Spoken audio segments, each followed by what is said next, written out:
Hello. This is one of those rare, like, just Alan moments. It's just me.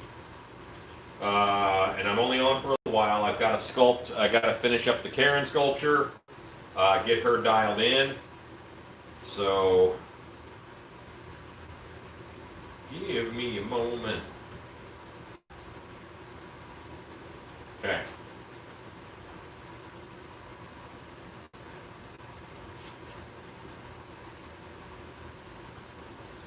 Hello, Line Cook Thor.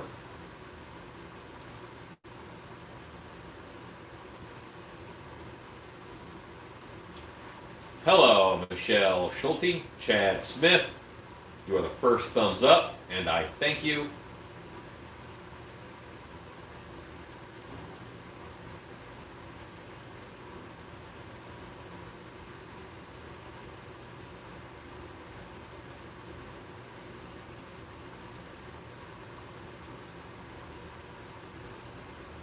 Okay.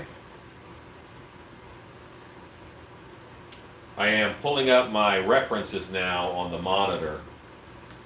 Hello, Jose, Ezekiel, G. Michael Armstrong, Glenn McCain, Gregory Haynes, Harry Beastie, Ezekiel, hello.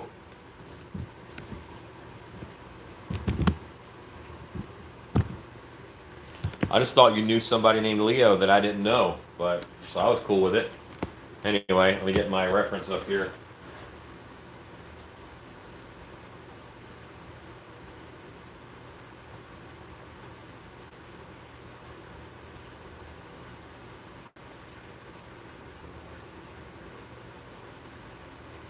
All right. So, yeah, let's bring the camera over her. Since you've waited this long, you can wait a little more.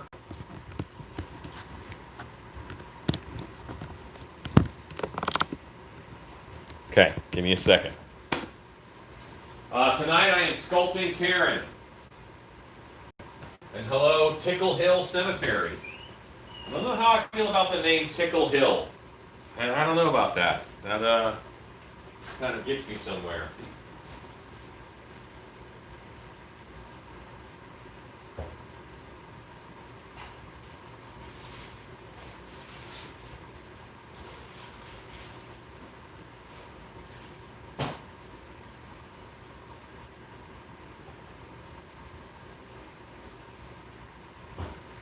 And yes, Carol Baskins is one of my reference images for the sculpt that I'm working on.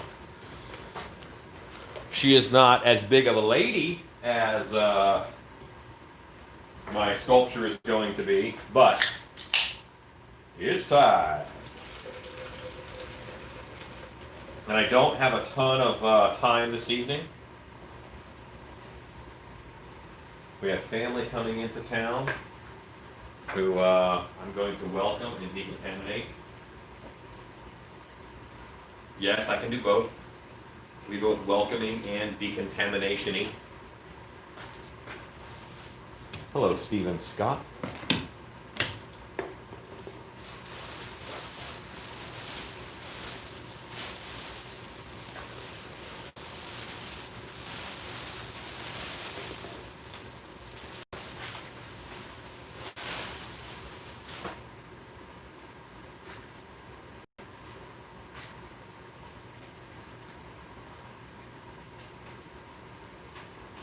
Tickle Hill, huh? Okay. We have heard things been called worse. All right. This chair needs to go in here for now.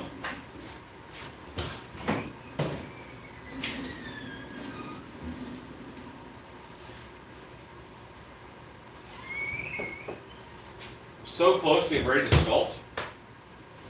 It's quite the process, you know.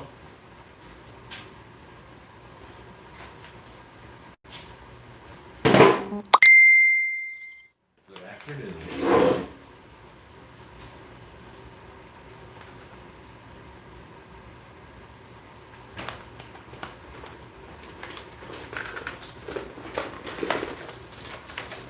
I'm hoping that I'm past the point of cutting things off of my sculpture. but I can't guarantee that I am.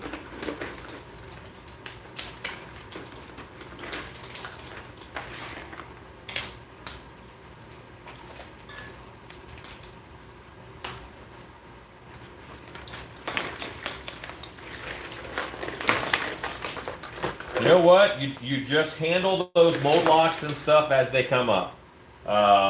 Every one is different a little bit, but that grabbing onto the shoulders is actually pretty common.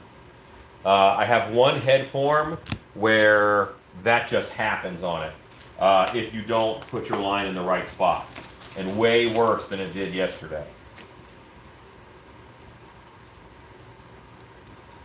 Okay, thank you for letting me know about notifications.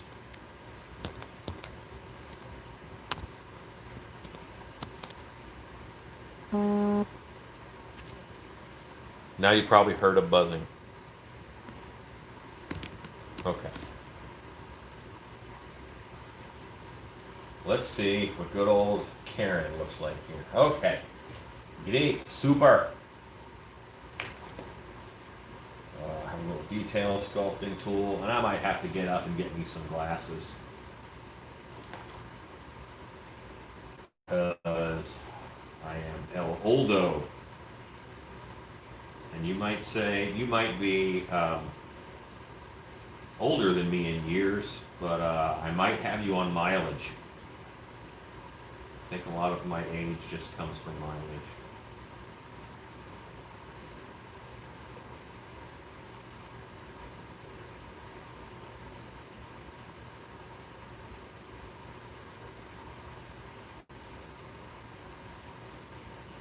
So these are especially kind of droopy, but I want to clean them up. I want there to be a little bit less of them because there's some structure that I want to put. I'm going to use some features from Carol Baskins, and she has some rather prominent eye bags. Like, I don't mean that in a bad way, but that's just how she looks, you know? And I just want enough of that in there to subconsciously trigger a connection. Obviously, I'm doing a very large, this woman is larger in girth than Carol Baskins is, but.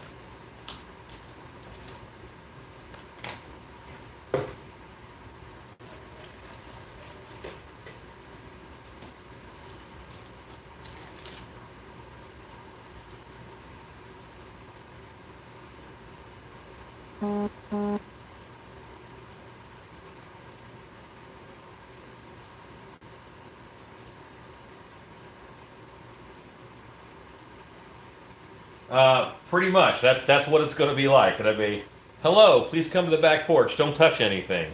Let me spray you down with 99% alcohol. Excellent. Put all your clothes in this bag and change clothes in this room.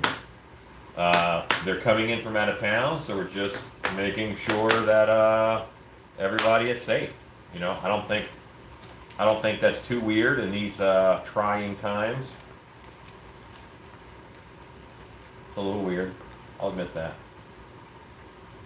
All right.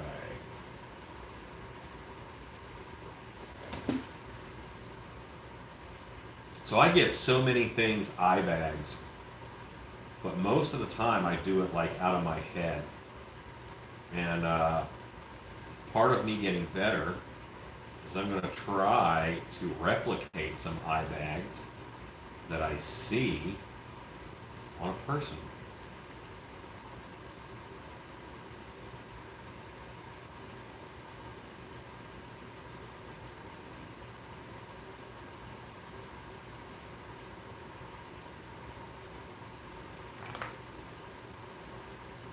Yes, it is meant to be around some humans, some. I feel that sentence, sir. I feel that sentence.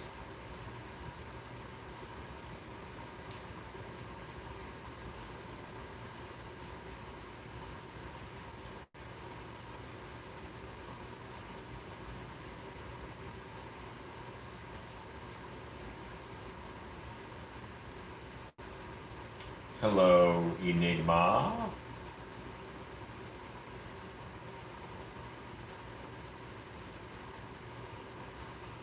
Those main lines are carved in there.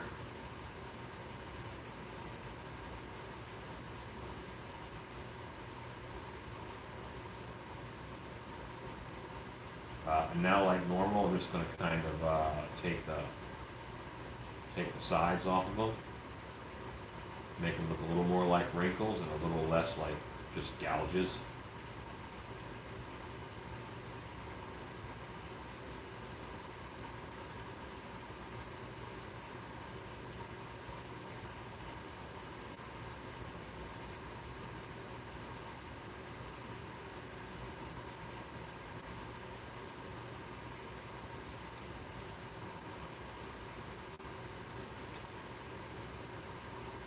Uh, Fat Cat Karen. That's funny. I had it. You know what? I like the name Karen. I think that's funny. But yeah, having something else on is not terrible. Hey Rodney, good to see you on.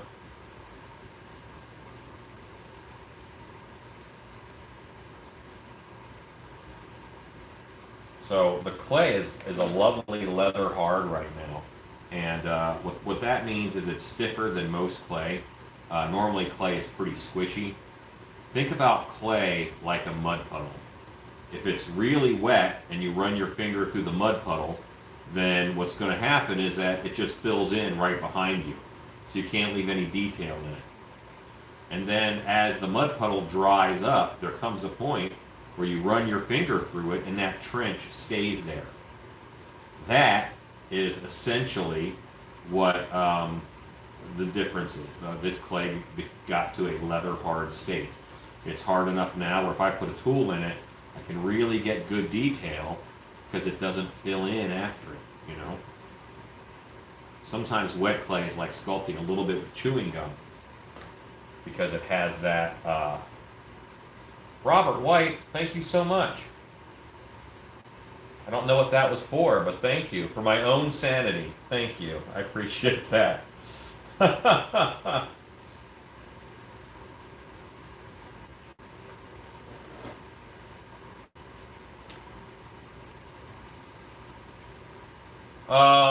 Enigma, send me some pictures of your sculpture just so I can see it. Are you on the Still Piece Live Creepers page? I wouldn't necessarily know what name you were on. Oh, family. I get you. I hear you.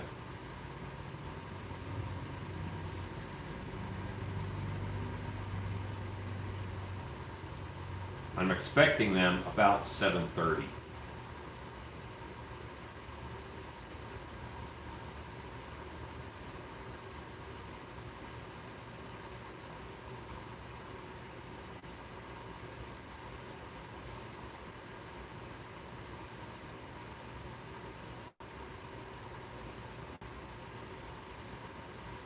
Good evening, Christopher Lazote.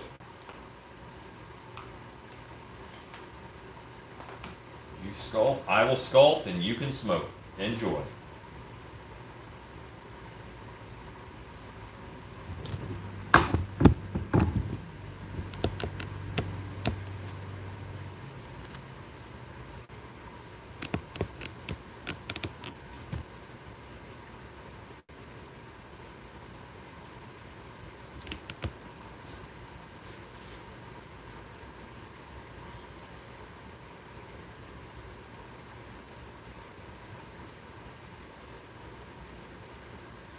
So I'm looking at the nose that I have over here.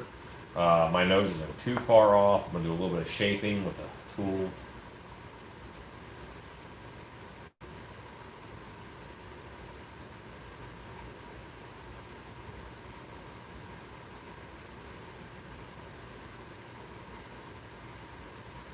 Noses, I think, are something that we fall into a pattern on, and we end up sculpting kind of the same nose over and over and over again. You know, unless you like wildly vary it up by going no nose or whatever. A lot of the changes that I'm making on this, they're very subtle because most of my forms are dialed in. I'm changing where some of the shadows hit. I am changing, you know, the little shapes. These aren't big sweeping changes like you'd see when I'm adding brow ridges or whatever. Hello, Scotland.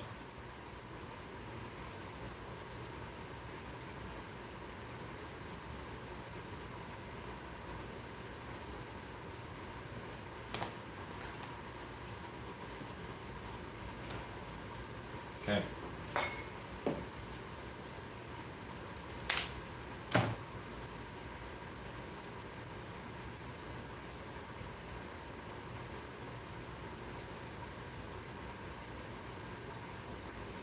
So I am adjusting the shape, the girth of the nose.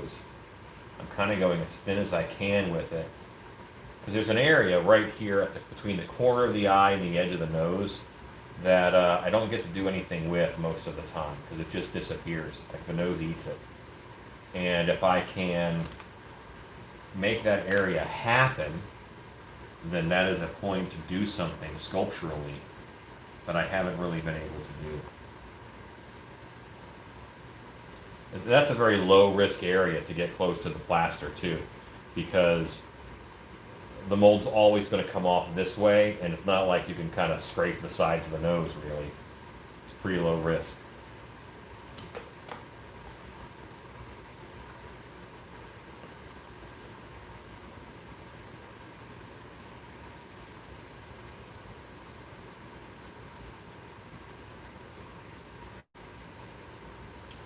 Hello, David Carter.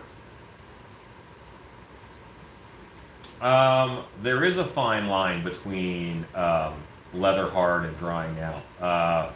You want it to get leather hard in that last, this is my last sculpting session. I don't want to try and leave it at leather hard for too long. This is my last sculpting session before I mold it. I want to be able to mold this sucker tomorrow.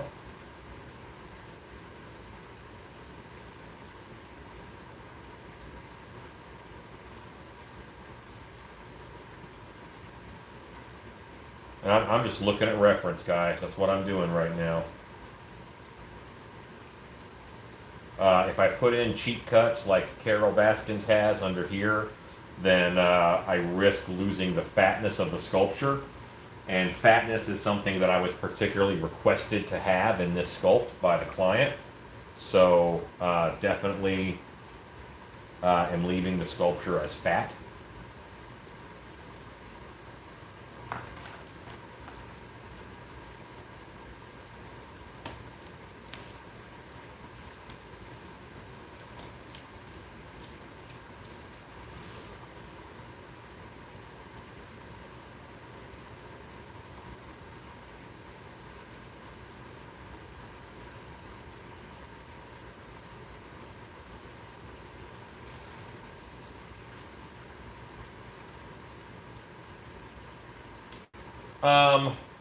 Boy, temperature wise, you should get to leather hard in like 6-8 hours if you have like a fan on or something. But humidity is a big deal too. You just have to kind of keep testing your clay. Just keep testing it and messing with it. One thing that I want to do is start getting a hydrometer and use a hydrometer on my clay.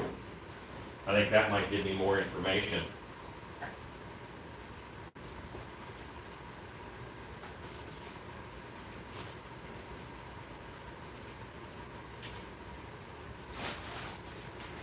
All right, so I went and got some clay for my sculpture, but I only got this much because I'm not doing a lot more big build structurally.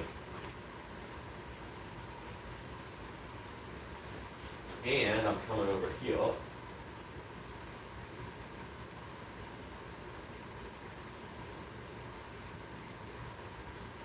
Okay. Hello, Masato.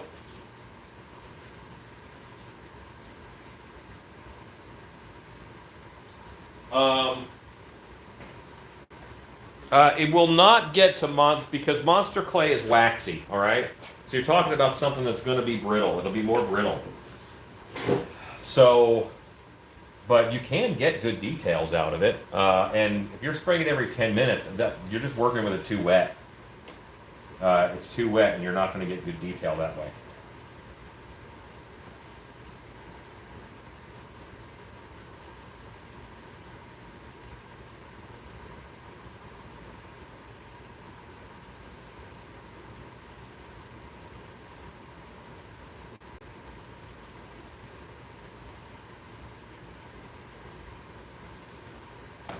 Now, I don't want to carve my ear details into where the skull would be.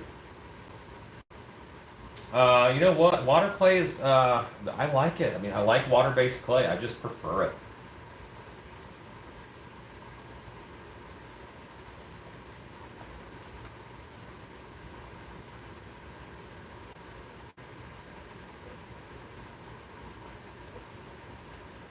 Working on an ear here.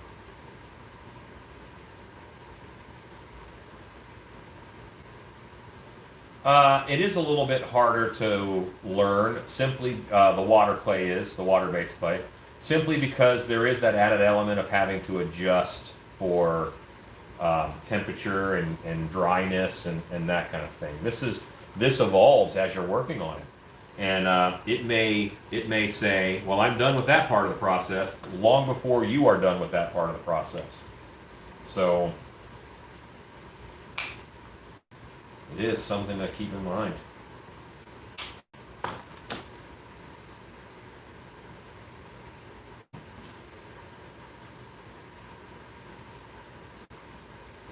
So I knew the angle that I wanted in between the ear and the head. So I cut my popsicle stick at that angle. And now as I trench with this popsicle stick, I'm getting exactly the angle that I want in between the head and the ear.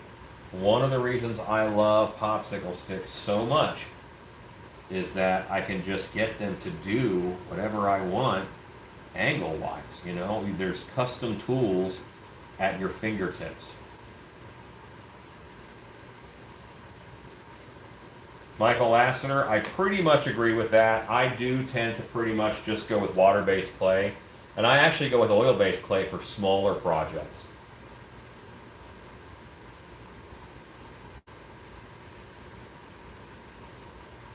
I agree, Enigma. I'm in Texas.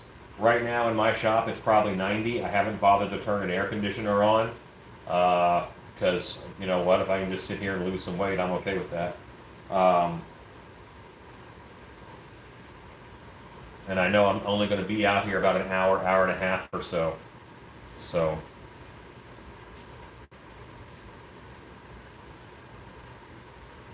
but yeah, monster clay would be very soft.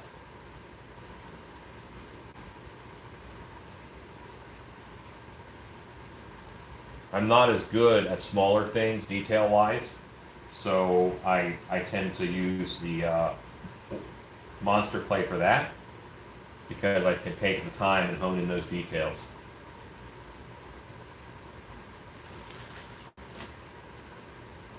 I'm going to pull up my ear reference now.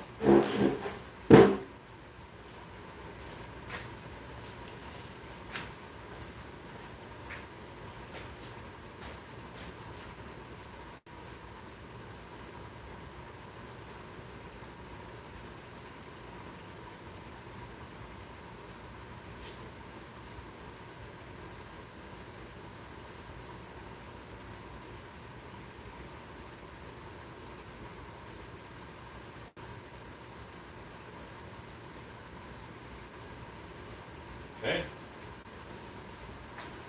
I bet my ear sculpture changes a bit now that I pulled up the reference. Looks like it will.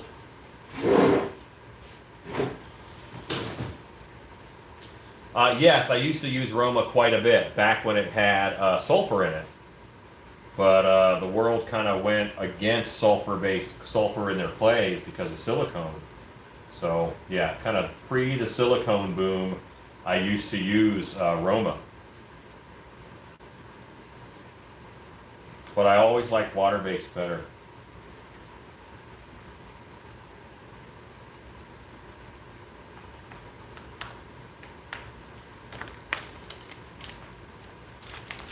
trying to find a particular tool, the Kemper 21, because I like the end of it. Can I find a Kemper 21? Oh, yes, I got it. Here's the end that I like of the Kemper 21. See how the bottom of that is curved like the end of a thumb? Look at my thumb. Look at that.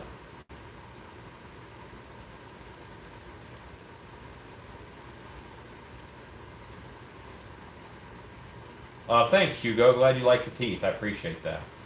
I do like urethanes too. Masato K. Do you still? I do not still have the first mask that I made. I'm not a collector. I am. I sell. You know what I mean? Or it's a tool, so it tends to die. So I don't have the first mask I ever made.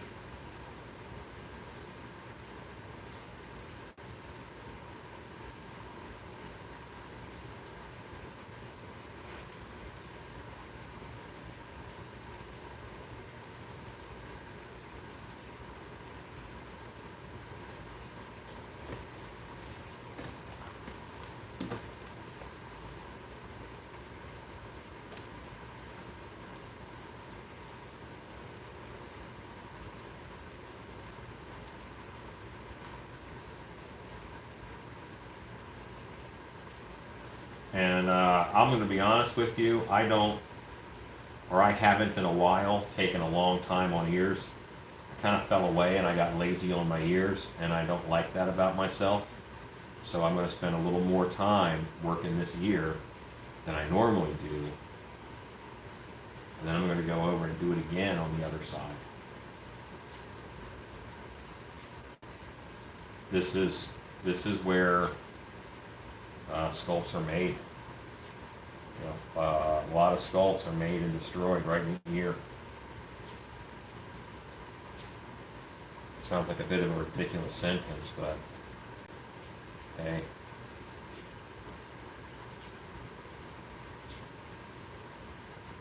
There are a lot of similar complex structures in here.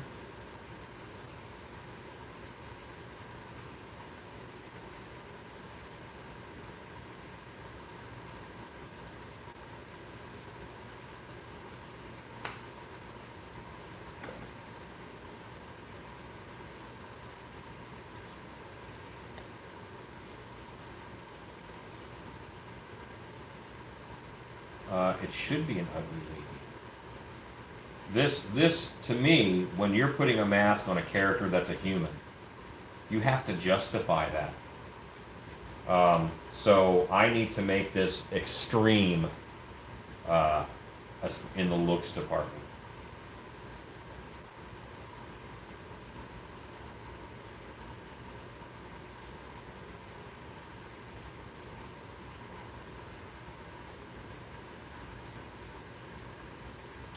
There's an area between the brow ridge and the eye, and something has to happen between the brow ridge and the eye, and that's tough, you know. This area, what happens in here? So, you know, that's something I focused on. So under the brow, just like you said, and the corners of the mouth. Corners of the mouth are tough too. You're right; those are difficult areas. I don't think anyone has made the joke of Karen is doing some scaring yet. So that is probably you're the first one on that joke grenade.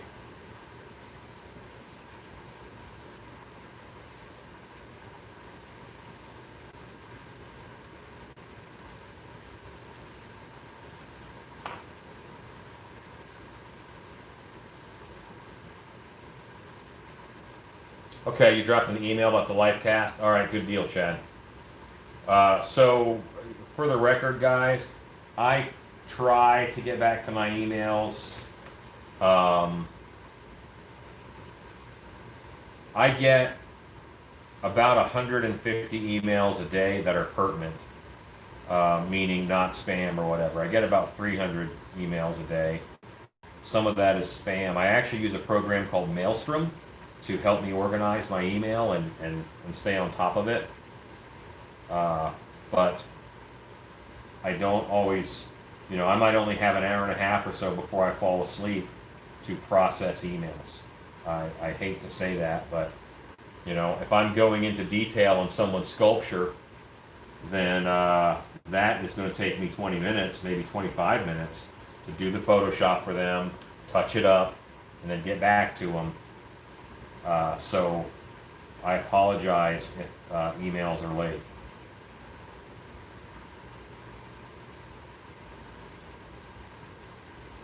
That's that balance I like to strike of being accessible. I want to be accessible, but too accessible.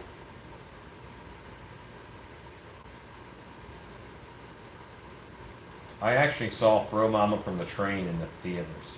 Wasn't the mama in that the same one who was in Goonies? Same lady?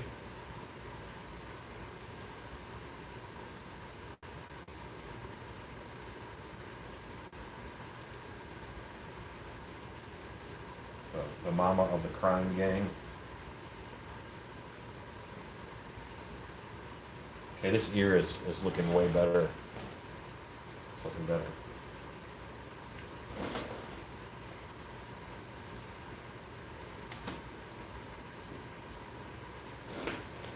Hey, cobwebs.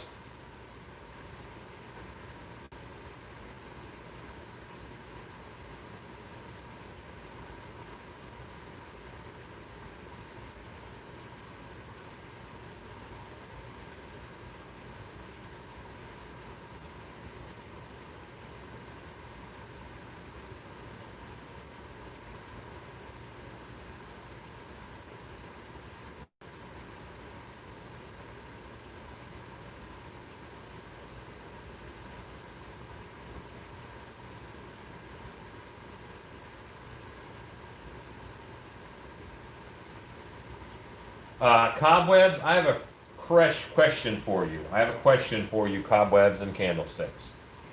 How often do you put up content on YouTube? Are you consistent? Do you do like one video a week no matter what? Do you do a vlog every other day? What's the, or is it just whenever? That is my question to you. Once a week on Fridays. Okay, cool. How long have you been doing that?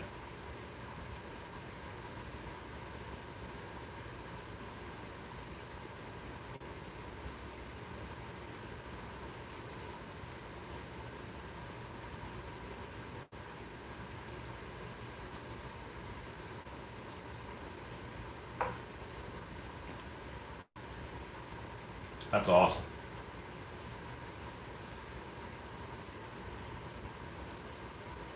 I'm answering I'm replying to his answer of 6 months or so. So I tell you what, cobwebs. You know how in Alcoholics Anonymous they have a buddy? I want us to do something, you and I. We are each other's accountability buddy.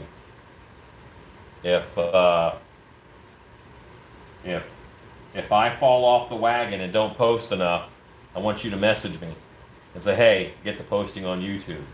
And if you fall off the wagon and don't post and you miss a Friday or two, I will comment to you and say, hey, get to posting. I actually think there's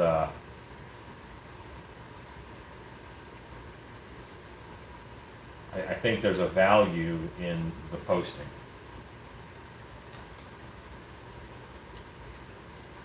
And one of the reasons why YouTube Wednesday stopped was I got so busy with Dark Hour. And then once you miss 1 week or 2 weeks, it's easy to not pick it back up. But this is pretty important to me and I don't want to let it go. So, there.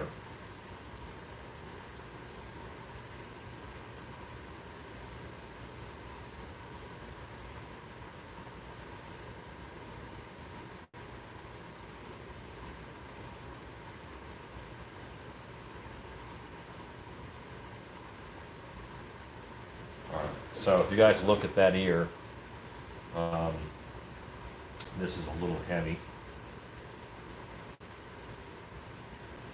So I want people to realize, and maybe you do realize this, I don't mean to talk down to anybody. A lot of the times when you're sculpting, you're not so much sculpting with clay as you are sculpting with light. If you put a little ridge on something, it's because you need a highlight there.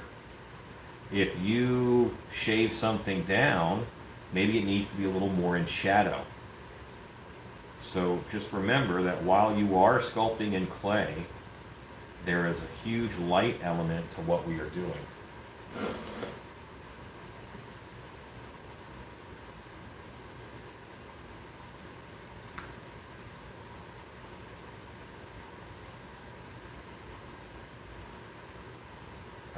It's just the accountability of, hey, you didn't make a video this week. And you know what? You might get some, if you guys get on a Wednesday a phoned in video of me sitting at a desk and talking about prop making, it's because that's what I had time for that week. But what's important is that I get a video out.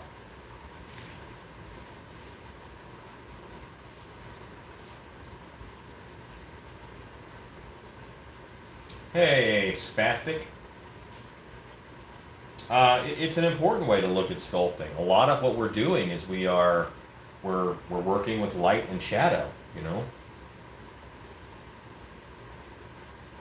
And I think a lot of my earlier sculptures were heavy because I was trying to get the same amount of shadow on the sculpture that I would see in show light. So, you know, I would over dramatize a lot of things in order to get that look. All right, I am happy with that ear. I'm happy with that ear. This ear is, he sculpted the ear and it was good. It's not amazing. It's not the best ear in the world. I'll put a little bit more work in this ear. Go eat, Gregory.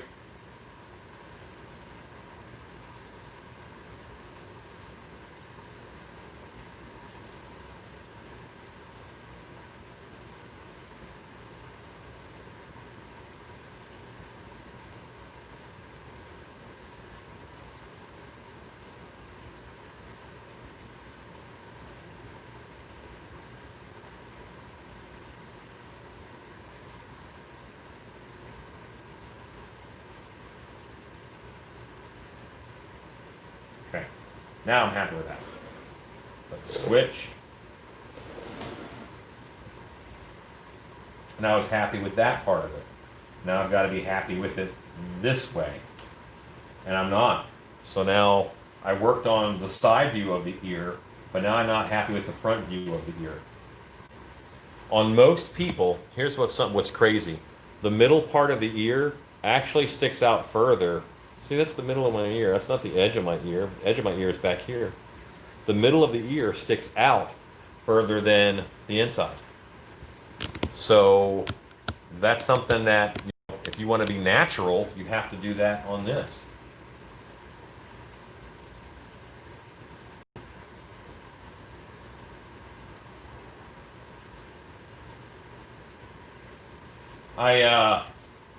Michael, that's true. That's true. But I've always kind of felt that it was a cop-out for me to do that.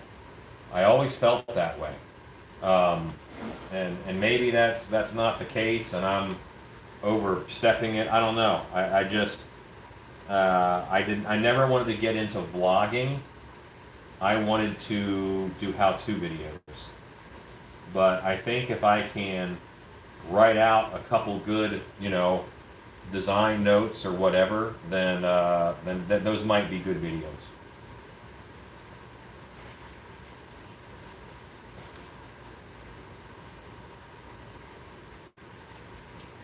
Stanley, what I used to glue the electrodes to Frankie was E6000. I used E6000. Did that not hold up in the heat? Is that what you were saying, sir?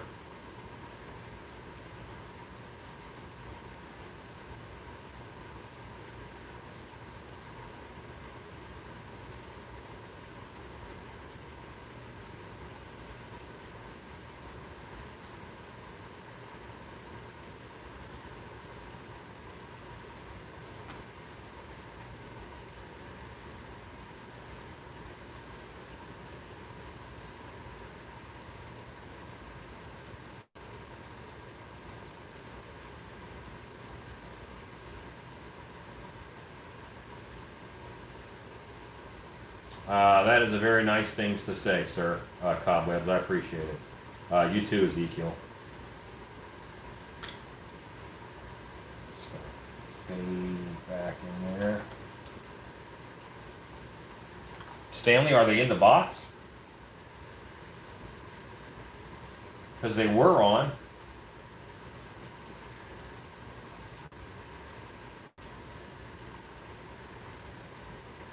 I hate that.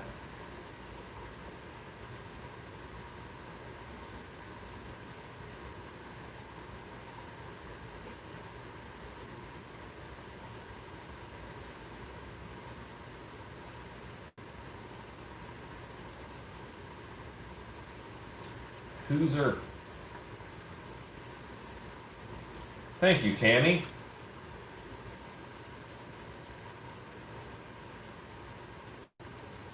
All right, so now I'm happy with a couple more angles of the ear.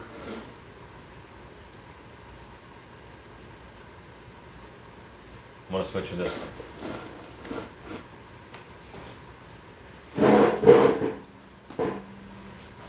That's very cool, Spastic. I think paper mache puppets are pretty awesome and they're a lot of fun to build.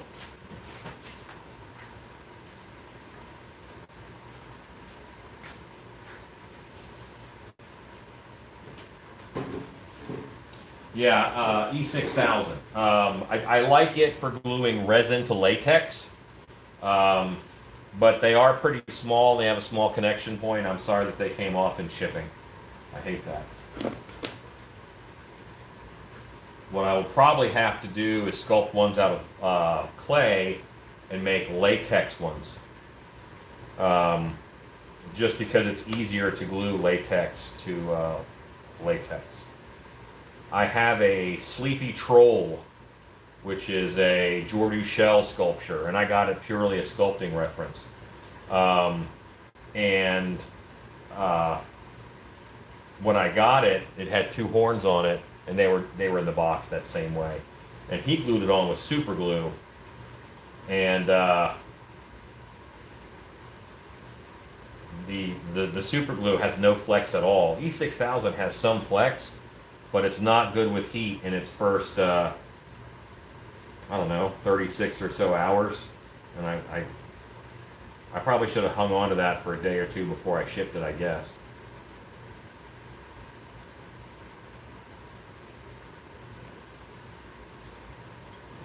Here's my ear tool that I used.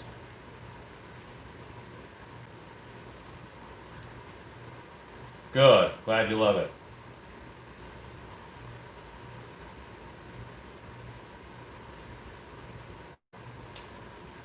Yes, it is. It could be considered Monster College.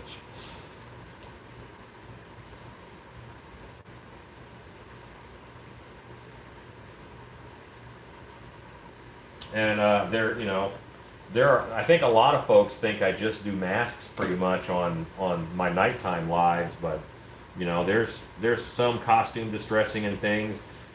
These lives have taken this turn because right now, what I'm able to sell is smalls, which smalls to me are masks that are $300 and less.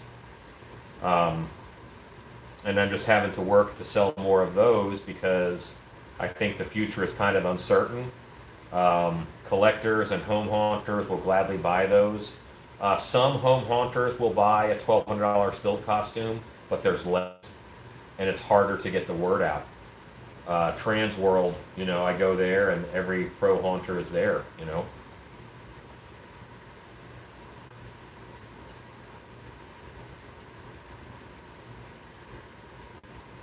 I'm glad you love it. He really actually, that bust turned out really nice. I was very happy with it. That Frankenstein is a 6 or 7 year old sculpt. I sculpted it a while ago, and he's just now kind of getting a second life because I pulled some old molds out to help move some things during this time.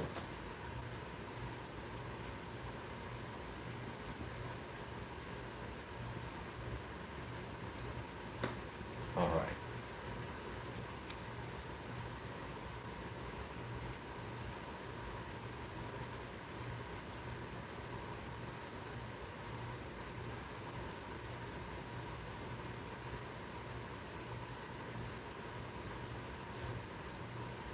Wow, Frankenstein. Werewolves and Frankensteins are the best. I agree. I like Frankensteins. I love the Wolfman. That's no mystery. Um, but yeah, Frankenstein is really cool too, and they're fun to do. One of the trade shows that I sculpted at last year, I sculpted a Frankenstein. I was real happy with it. I think it was NHC, is what I guess. The hair suits do not come in a 3XL right now. I'm actually working on getting them made in 3XL. That is a product that I work with another company to get them made overseas. Because just if I were making them that same way, the way I want them made, I'd have to charge $1,000 for them. But when they make them in the People's Republic of Micronesia through another company that I'm working with, um, they, I can get them at a reasonable price, and just paying shipping back and forth. It is not misplaced faith, Plastic Ninja. I know that you don't believe that King Ghidra could be defeated by the Wolfman, but you saw it right there in ink. It happened. Because I drew it. So there. So hi, Stacy.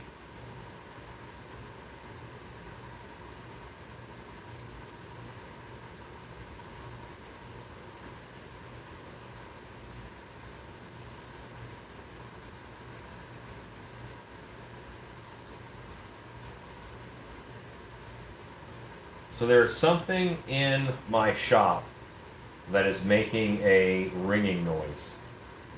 Like a ding ding, ding ding, and I don't know what it is. I'm just going to have to deal with it because I don't know of any electronic devices that make that noise near here, or they shouldn't be. Ice maker's in the other room. It doesn't really make that noise. We had one in our house for a long time because that fridge, the ice maker doesn't work. That's why we had that. We swapped fridges. So, but anyway, I have no idea what that little ding ding noise is. It is a slight concern on my part.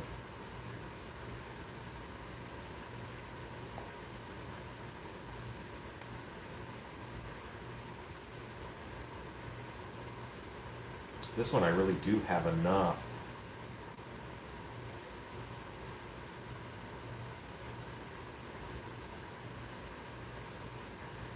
What I was saying is I have enough earlobe. I didn't have enough earlobe on the other one. I think I have enough on this one.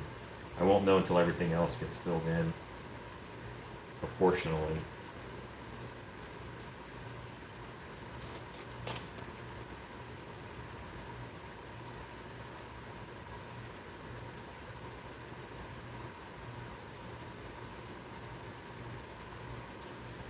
Some fine photography. Power tools with low batteries. You know what? A low battery indicator is possibly the most possible option. It literally sounds like one of those drawers, those bells on a bicycle. Ding ding. That's what it sounds like. Karen is coming along. I'm working on her ears right now. You know how Karen is particular about her ears. And I want to put really good ears on this sculpture. Why? I might have been slacking on ears lately.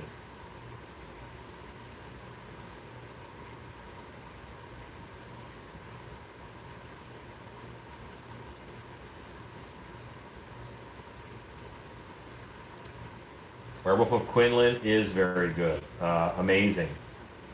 Amazing. That was a very talented man.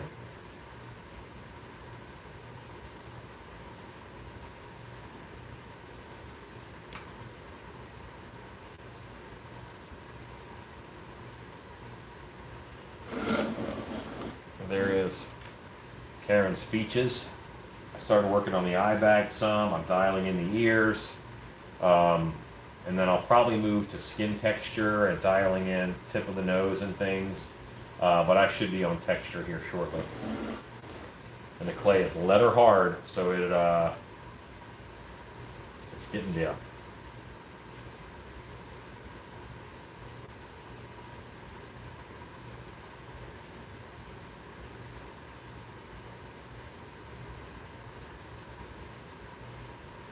It's not something that I normally do, is adding a bunch of clay into the ear to form that Y, but I might start. It's not how I was taught how to do it, but I think my ears are a little flat, and this is going to give more dynamic energy to the ear, more rising and falling. If you've ever said a sentence like dynamic energy to the ear, you might be a sculptor.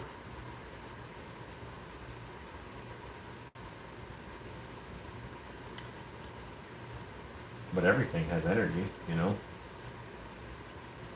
Some things have movement, static things. Certainly you can get movement into a sculpture.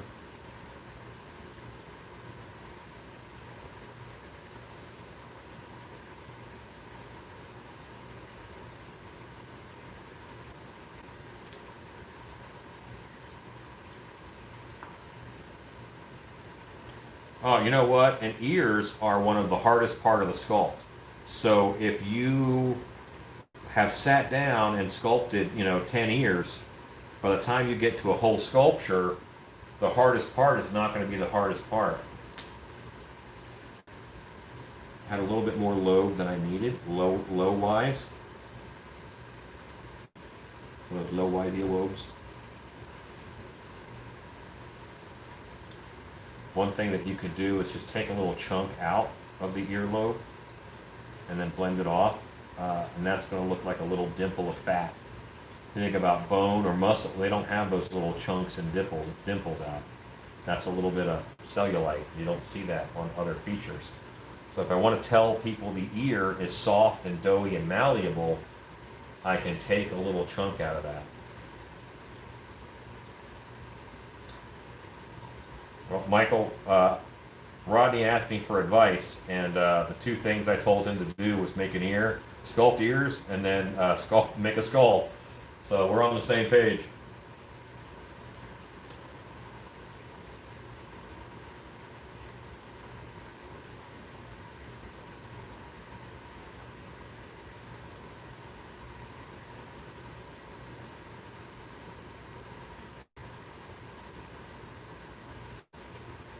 Y'all are too much. So one thing that you guys hear me say a lot is that at this point I am working on things to make sure it looks like it's on purpose. And that is every little thing. I want the clay can go down in such a way where it looks like an accident, and then no one will think you're a good sculptor when they view it. But if you put the clay down in such a way where you craft it and you don't let anything happen by chance, you engineer all of the interactions of the clay, then you're good.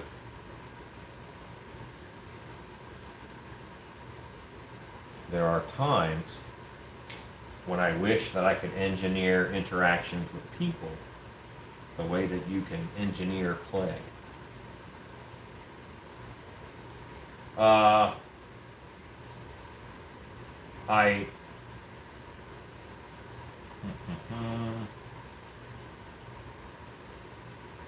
Caring or evil?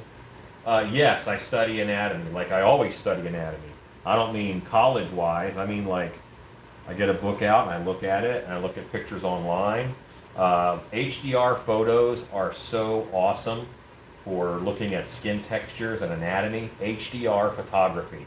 Look at HDR portraits. So great for skin texture and just wonderfulness. Absolutely, I do, Ezekiel. I used to ask people if I could take a picture of them, and it upset enough people I stopped doing that.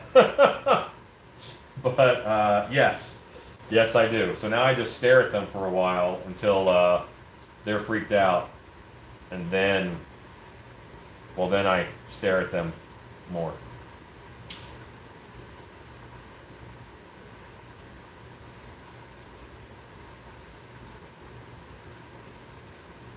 Okay, so I'm actually pretty happy with this second year, and that second year went so much faster. I think I learned a lot on my first year.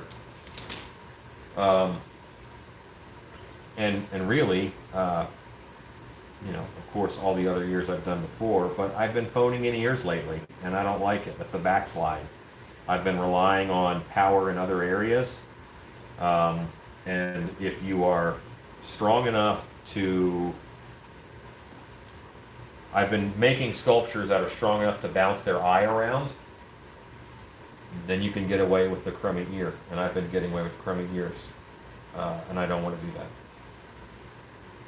I've also been sculpting things like sharks that don't have these kind of ears, and bears where I'm going to put the ears on in foam. So, yeah.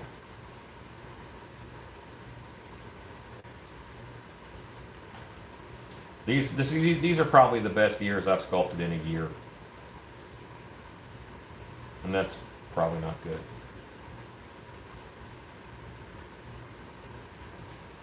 And if my ear was pointed, then you would just carry this structure and shape up there. You know, it doesn't matter that your ear doesn't look exactly like this. These are kind of the instructions for an ear. Yes, I patched the Shikumo mold this morning.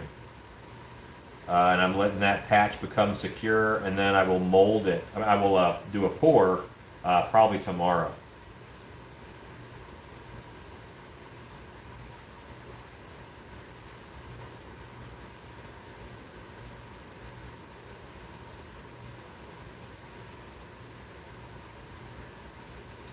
All right, so now I feel like I have that ear handled. And I can come in here and start working on some skin details.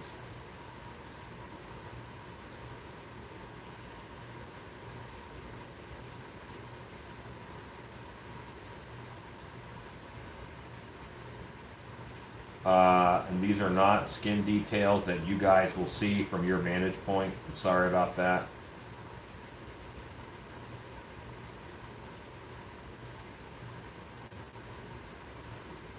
And this sculpture also, um, it's not going to have a ton of those fine wrinkles in it. I think that sometimes when you're really heavy, it blows out your face a little bit, and those puffy lines, the puffiness kills some of those lines. The edge of the nostrils tend to get lost in sculpture sometimes. It just blends into a part of the face.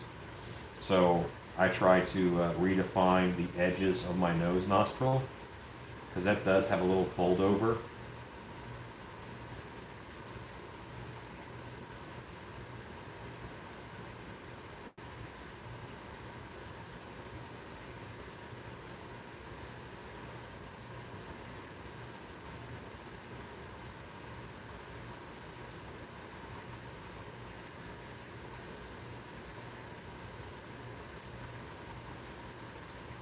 And I just want that to show up.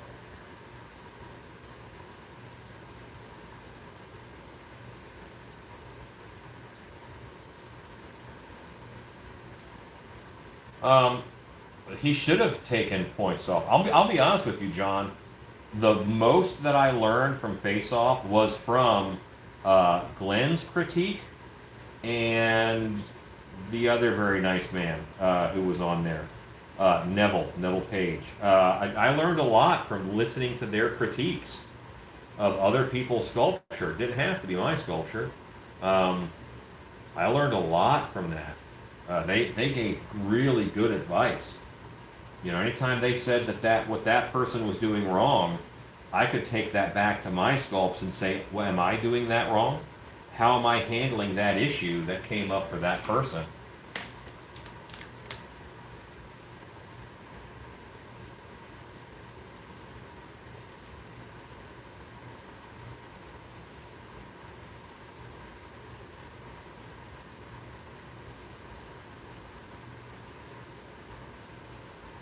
Plaster of Paris will not survive outside long term. Plaster of Paris is not as water stable. If you think about the cast the doctor will put on your arm, a lot of the times that used to be plaster of Paris. If you got that wet, it got soggy again.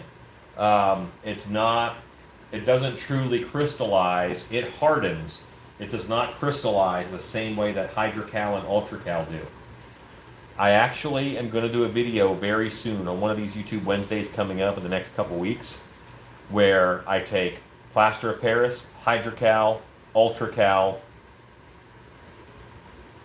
Pottery Plaster #1. I take those 4 stones, and I'm going to make blocks. I'm going to test their strength, and I'm going to test them with burlap in them and without burlap in them, and I'm going to test under different mixing methods so that just a nice little knowledge base of different stones and plasters, and I think that'll be useful for a lot of you guys. And I'll also do a wicking test of how much and how fast it wicks off latex. You know, how thick does your latex get in the same amount of time with all of those? Our industry, boy, it's weird calling it an industry. Our craft doesn't get a lot of comparisons like that. And I was thinking we need it. And maybe I will throw them off the roof, cobwebs, if that is what your heart desires. You could drive them all to dark hour and throw them off the roof.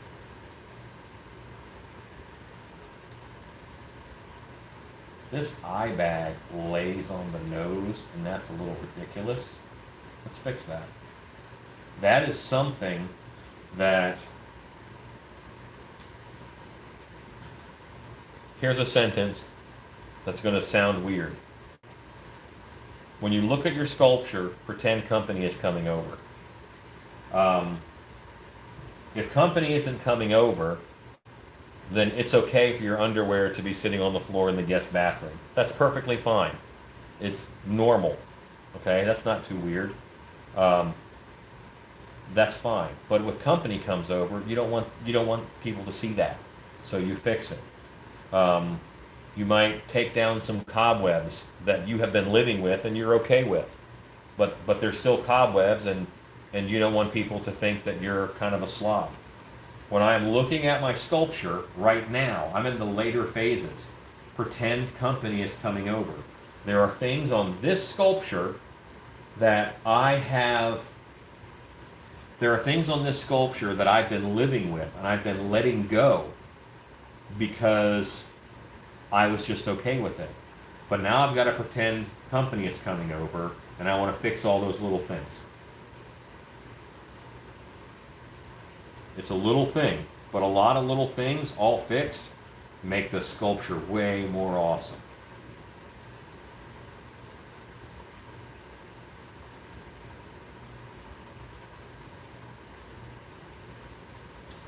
Nice cobwebs, nice.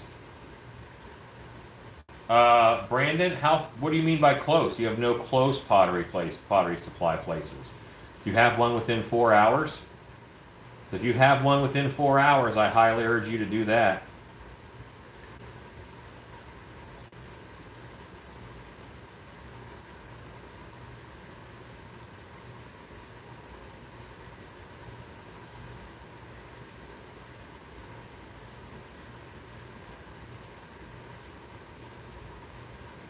John, we don't talk about Karen's underwear.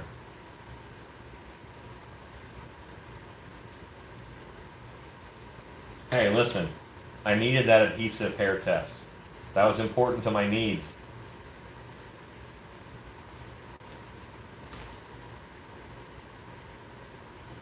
I was so excited during that. You know what? I don't even think I ever showed the whole thing. I think I did it live, but I don't think that I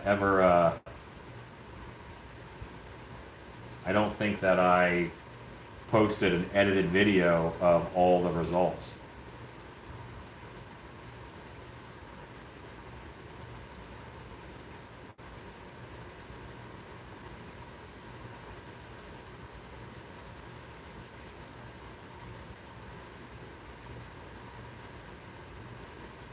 Hey, tattoo reptiles. I So tattoo reptiles, is that just like two separate things that you're into, or is your job tattooing reptiles? Either one is interesting, but one of them is far more interesting than the other.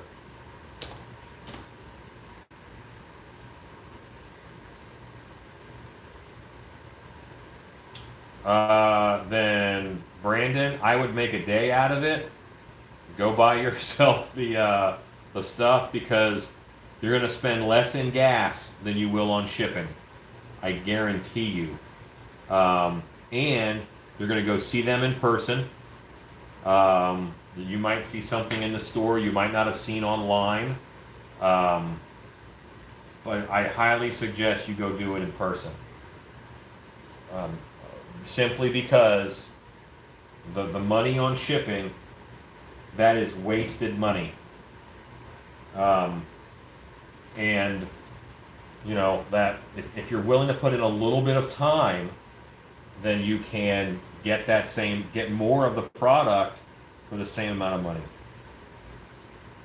You know, the shipping is going to be a bucket of latex. That's a lot of shipping.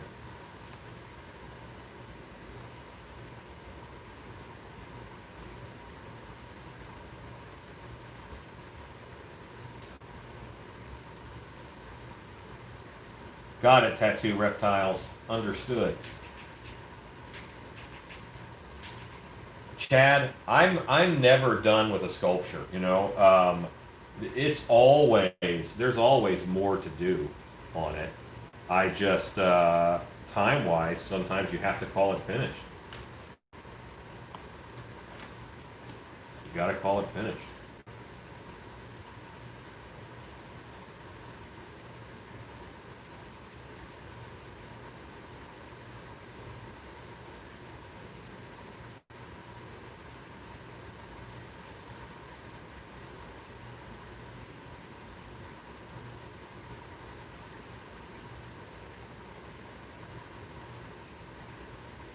So again, I'm going to hear a car pull up here in a while, and that's when I'll end the live video because I have family coming into town from California, and I have a decontamination station set up where I'm going to decontaminate them before they come in.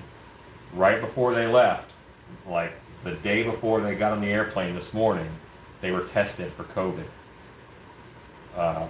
And we know that they don't have it. But I don't know what happened to them in between and on the airplane. Welcome to my home. Put all your clothes in this bag. Change your clothes. And let me spray you down with isopropyl alcohol. Good times.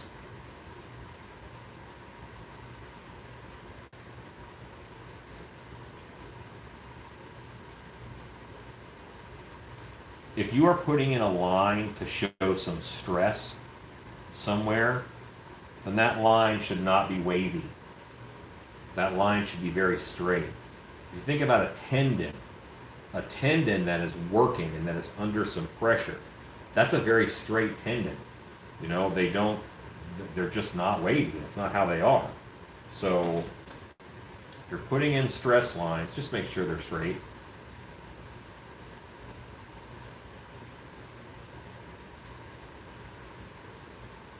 Nothing is ever finished. That's right. There's only deadlines. Exactly.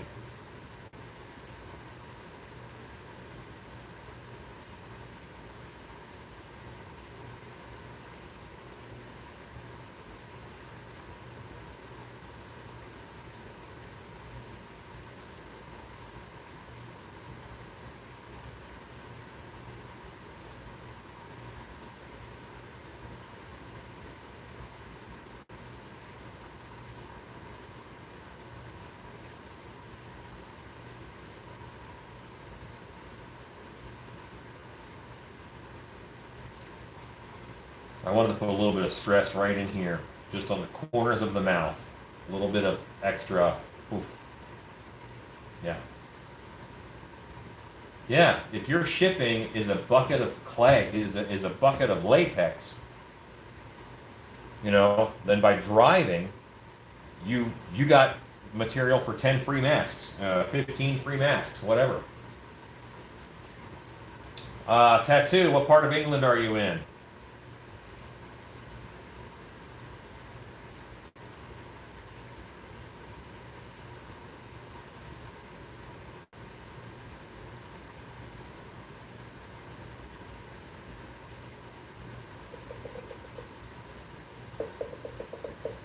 Demon spinal cord. I am intrigued.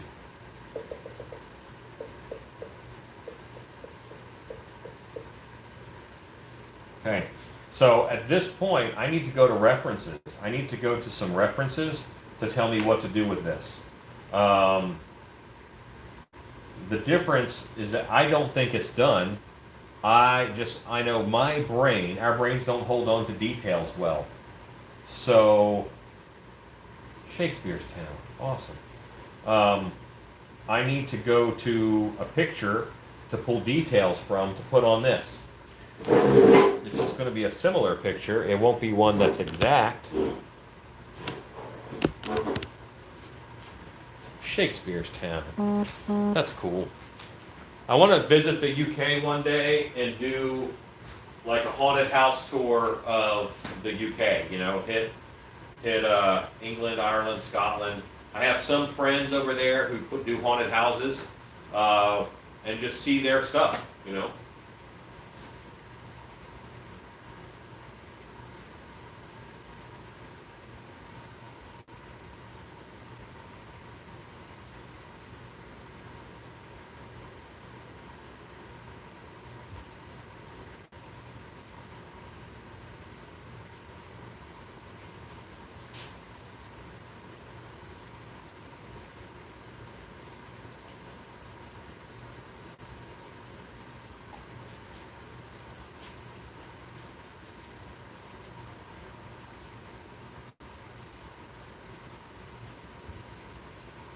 So something that I have to be careful about is I don't want to do a skinny person.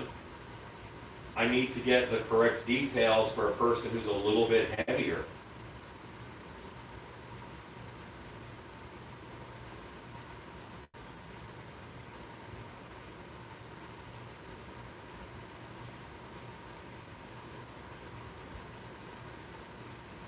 Or I can fake it.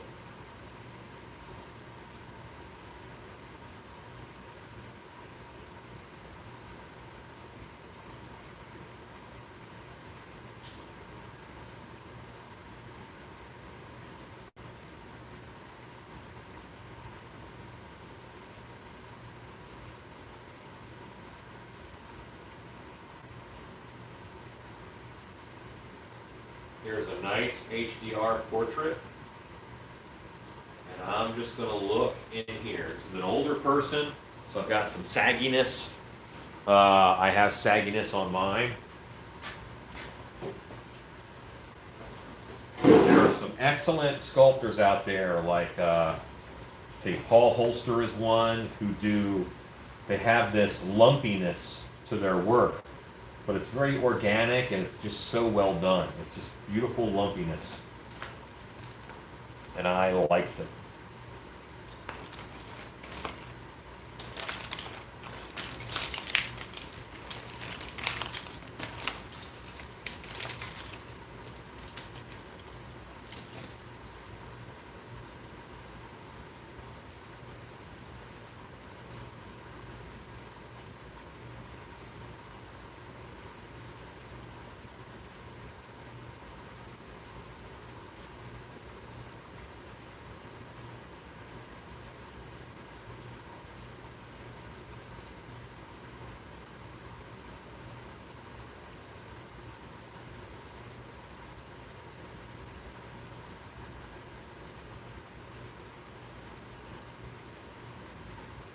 What I'm using right now is just a little wire tool that is putting very, very fine lines in my eye bags. And then I'm brushing that out a bit, actually. Oh, you know what? I didn't point the camera back down. Sorry, guys. I'm sure there's tons of cool places to visit, and my wife would really like it. Whoa.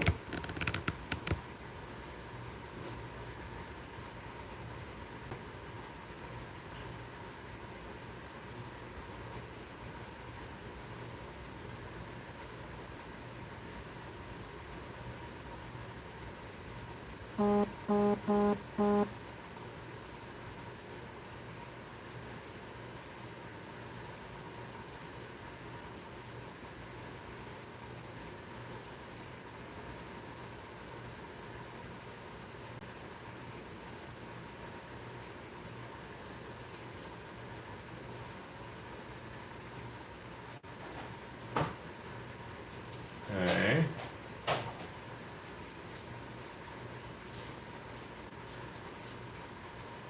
Hey.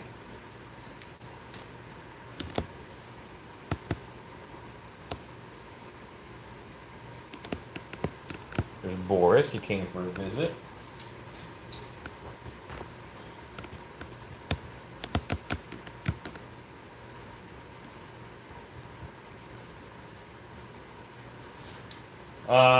It is looking better. Thank you. I appreciate that. Hopefully you would have told me before if it was looking terrible. And I might have said, you know what, you're right. Or I might have said, I think you're wrong.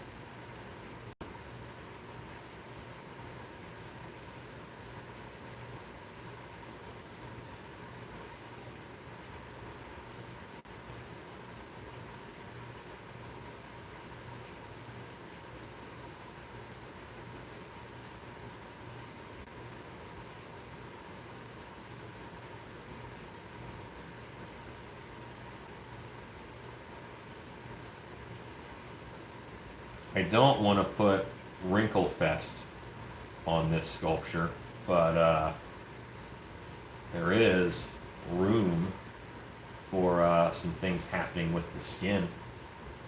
Let's do that.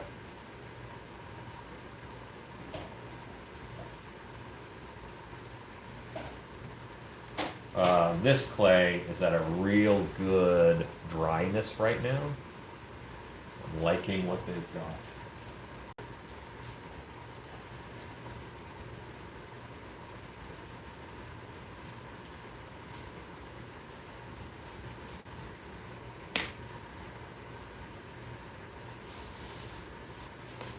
And I see something that I like on this is this line, this nasolabial fold.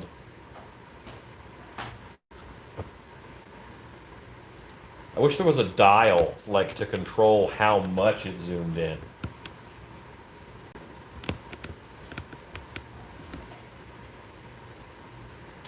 You absolutely can use clay slurry. I do that all the time. Where'd I get this tool?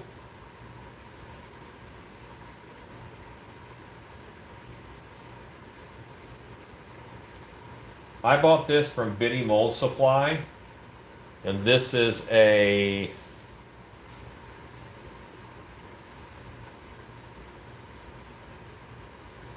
well, it says MMM on it. MMM. It's just a bunch of wires. There's a little rake on one end, and on the other end, it's just straight little wires. I like it when the clay is this dry. Most of the time, it's crap for water-based. You have to wait for the clay to really get dry. What I was saying was,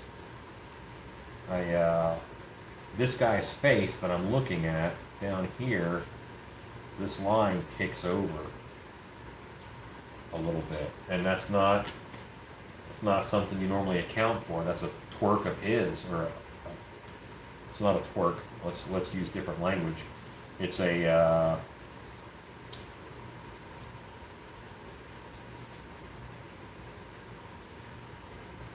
tick of his. I don't even know what the word I was looking for was. Shane, what are you doing, buddy? Aside from causing trouble and making a mess.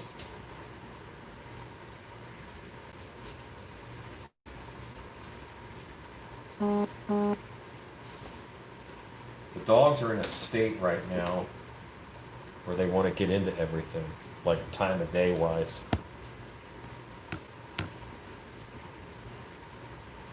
I am on Instagram. On Instagram, I'm just Alan Hops. Alan Hops. The wires do not slide in and out. These wires are permanent. And I'm just redoing the texture of I'm doing some skin pores here.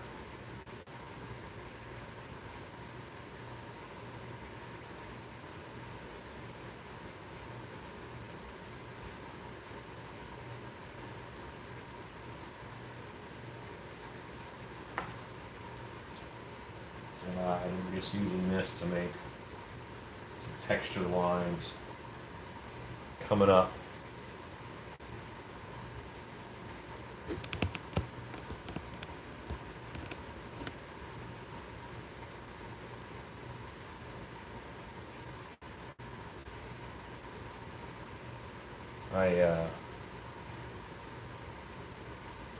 It's just making some scratchy marks.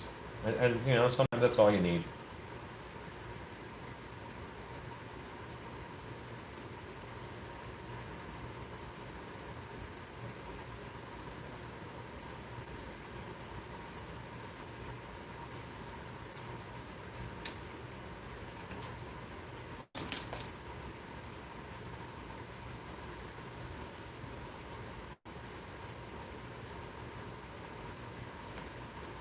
And I kind of like those lines, so I might go heavier with them. But also now, I just want to go in and just pick out some little chunky chinkies.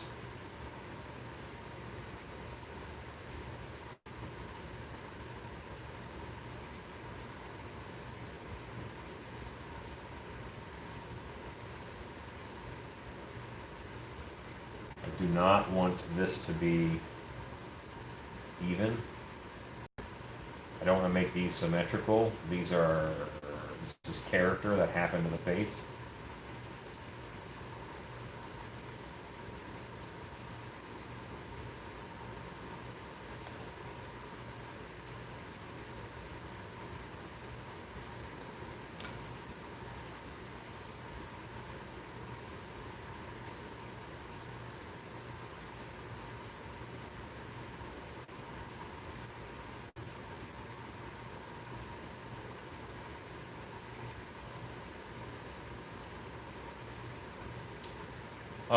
You guys are obsessed with hairy moles. It's possible that there might be a hairy mole, like a big one on the lip. That would be good. That might happen.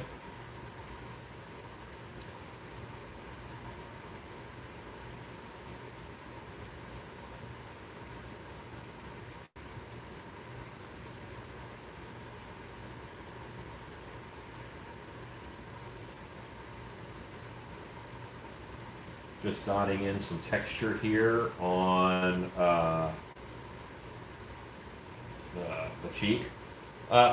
Tattoo reptiles, I have a question for you. I don't think I've seen you on before. Do you do you subscribe to my channel, or did you just stumble across this live video? How did you find me?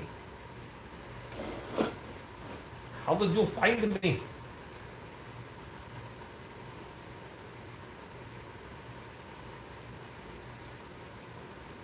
So I'm kind of pushing with this tool. Oh, I'm doing it again. I'm pushing with this tool to do skin texture and to kind of make little ridges.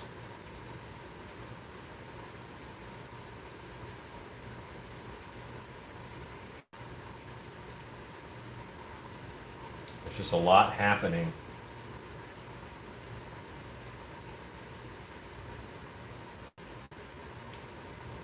I want there to be a lot happening in this part of the sculpture. And this is just going to give me some good texture here.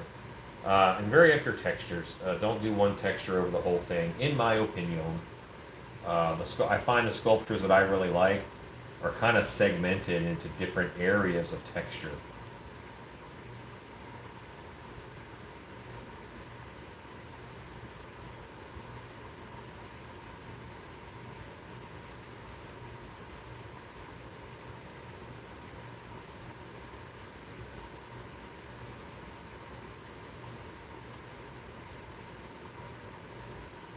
Karen may have some chin hairs and some spittle.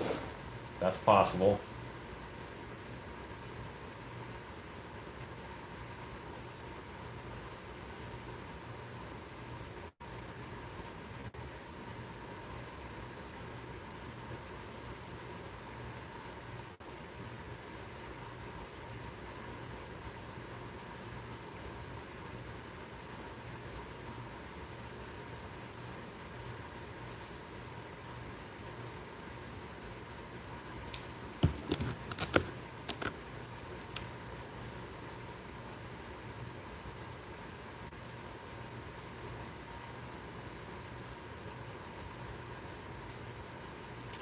Very cool. I just haven't seen you comment very much, Tetsu Reptiles.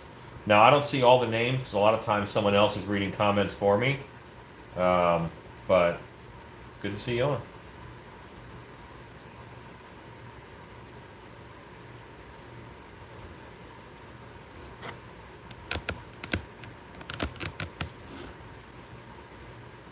If I was doing the odd stray chin hairs, yes, I would punch them.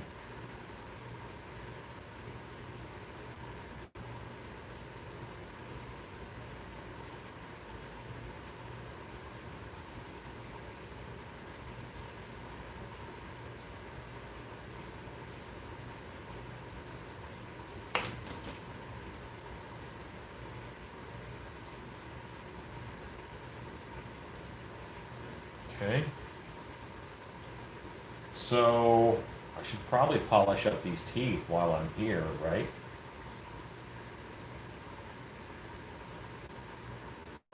Hey, Jesse Papa Bear. Good to see you on. Enigma, what kind of hair do you want? There's a place that I buy the hair extensions from. And then there is the woolery that I get a lot of wool from, which the wool is what I use on my werewolves now, my wolfmen. Not all the werewolves, but my wolfmen. So there's a couple places.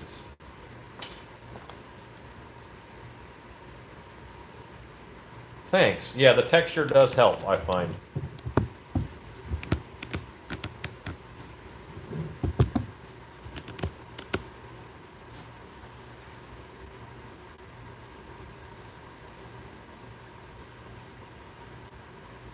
So, Enigma, then I would, honestly, I'd go to the woolery because that's actual animal hair and they have exotics. So, I mean, that's where you can get yak hair and that kind of stuff from. So, that's probably where I would go if I was going for ultra realism. I'm not necessarily known for my ultra realism, but if I were, I would definitely go to the woolery.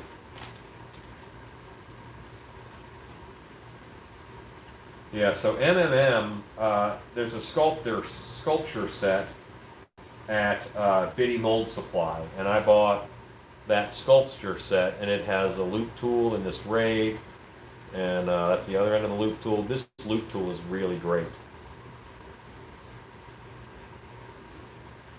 Thank you for checking out my ear. I appreciate it. Thank you. Thank you. You're looking at my ear.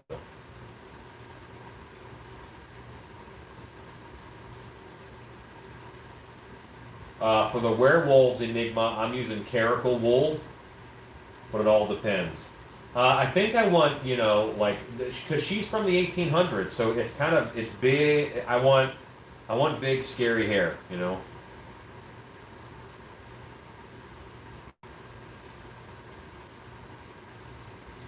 don't want the hair to look modern.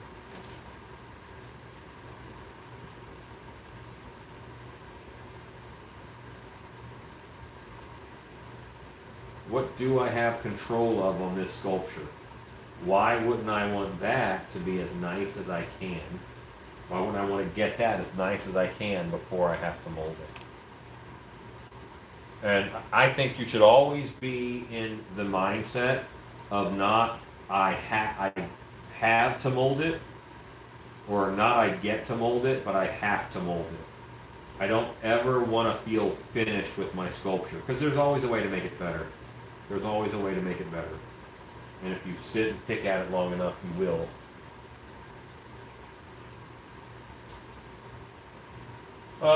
See, I find that rake tool really does crazy stuff in the wet clay. Like, it's way too harsh and too scratchy. Let me show you my favorite wrinkle tool. If I can find it. And then I'll tell you how I made it.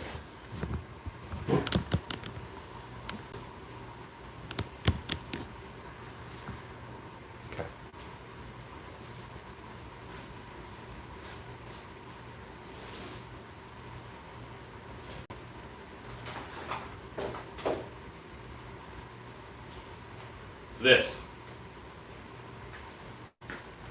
This. This is a whisk from the dollar store. And I think about all those loops. I cut all of those loops, and now I have all of these independent pieces that when I run it over a sculpture, just leaves me some really nice lines. Because they all kind of move independently.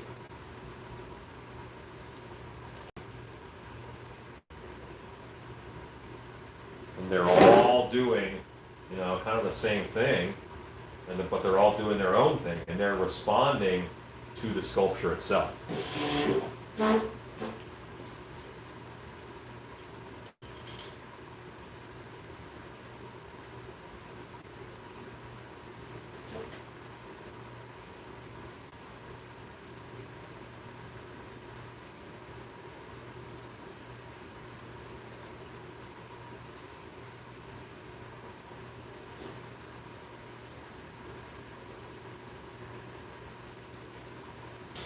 And I can fan it out to get less pressure.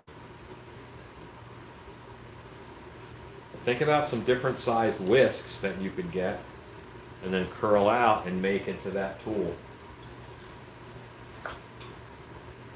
If I need it less harsh, I can just go in and bend these up and then use the elbow of it on the sculpture. If I need it more harsh, I flip it over and I can use the rake tines on the sculpture.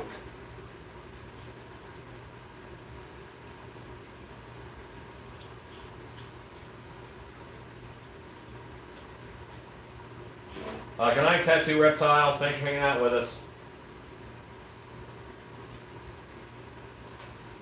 Siri, put a whisk on my shopping list.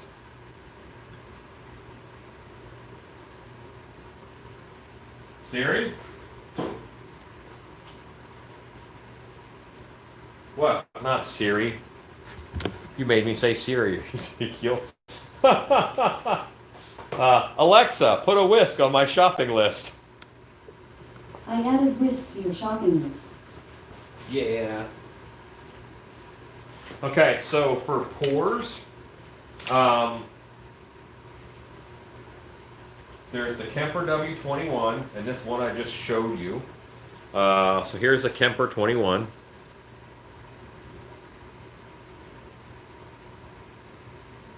See that end? And that's just, I stab in for pores. Because a lot of pores are not circular, they're little dashes. This one, same deal, but it's actually a braided wire. And it makes bigger pores.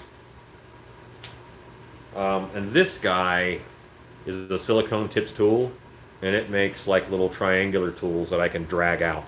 If I want the pores to have a direction, I could stab, drag, stab, drag, stab, drag. And that gives me a direction. Yeah.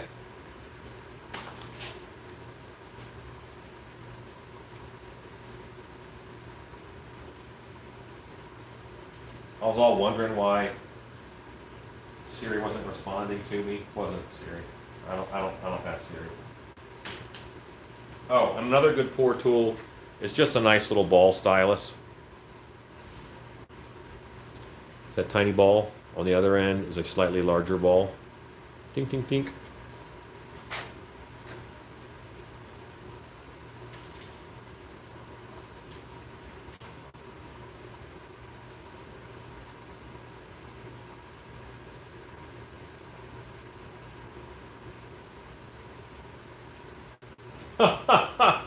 Someone yelled out YouTube Wednesday when you're wearing your shirt. That's awesome. That's cool. That's cool. That's very cool. That just means that they watch it. That's good. You know, the world needs more monsters. Okay. So this is, I'm just going to use the this pour tool a little bit. So you can kind of see what it does. And I'm just jabbing over and over and over again. I'll do some jabs and I'll do some lines with it.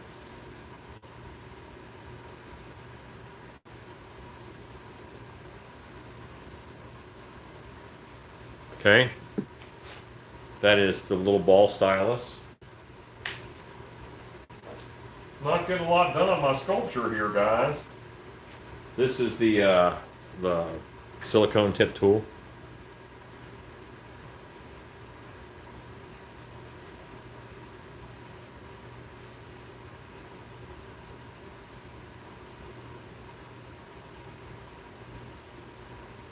See how those have a bit of direction to them?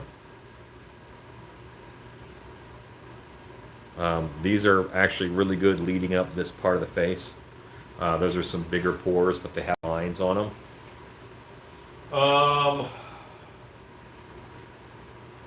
And then the other one.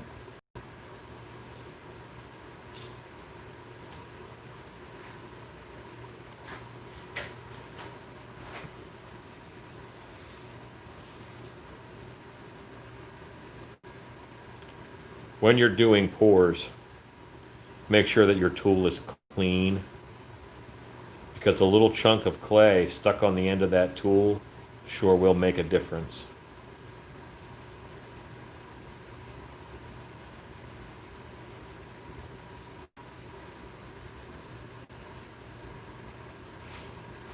And that's just some of the different little textures you get with tools. I mean, what is texturing? It's going over and over and over and over again. I may have just written something dirty in Sumerian crude.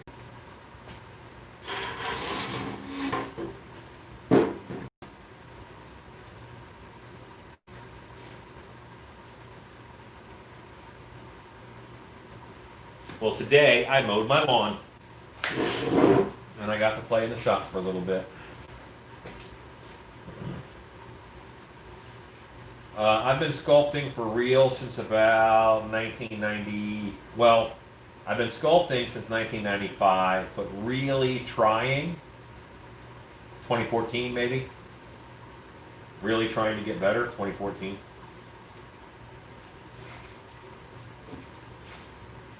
You know what? I'm sitting on a hard stool, and that is stupid because you guys got me this awesome rolly chair. And it's been sitting over here this whole time without my butt in it, and that is a tragedy. I'm like, man, why does my butt hurt? Not for any fun reasons.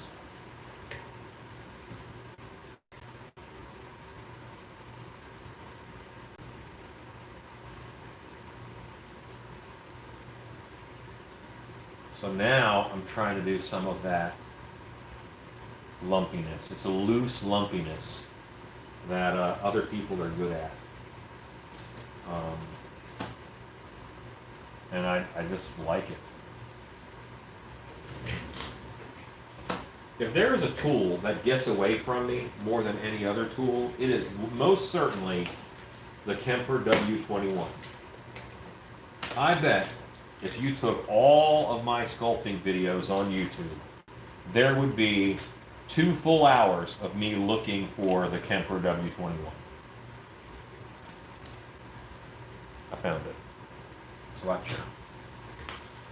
This is actually going to be when I got the commission, it's for a fat farmer's wife. A scary, angry, fat farmer's wife. So that is what this sculpture is.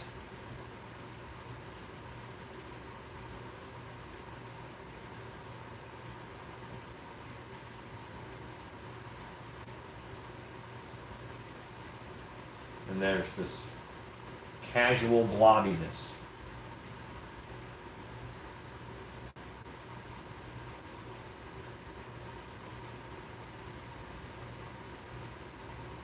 Good evening.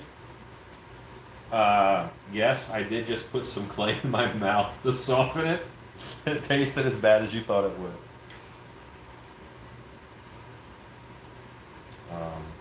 This reference, this old guy's chin, has some of that blobbiness. And what I will do is I will... That's water, great.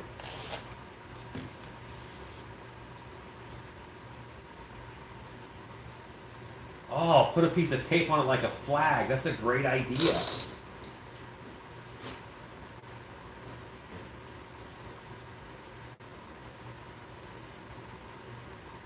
I'm going to do that. That's brilliant.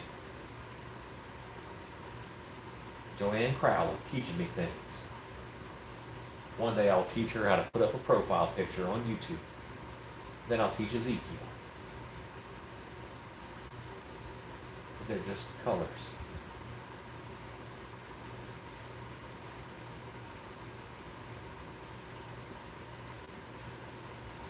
All right, as soon as you say, do something, something, something like Rue, I'm less inclined to do it. Alexa, put bright orange tape on my shopping list. I've added bright orange tape to your shopping list. I also like to go kayaking, gang. I enjoy kayaking. I like kayak fishing. I catch gar. Alligator gar.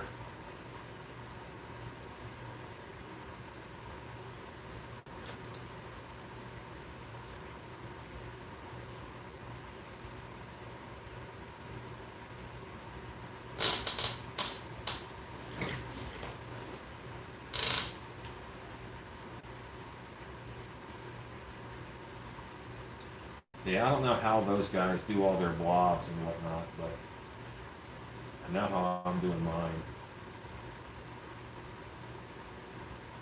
You want them rounded. Like when I'm doing this, I want these really rounded because I don't want anybody to think it's a little bone. You know what I mean? This has to be seen as a lump, like a skin lump. That's how I want it to be figured. When you look at it and you think you know what it's made out of, that's it. Hot glue burns are awesome. I remember them fondly.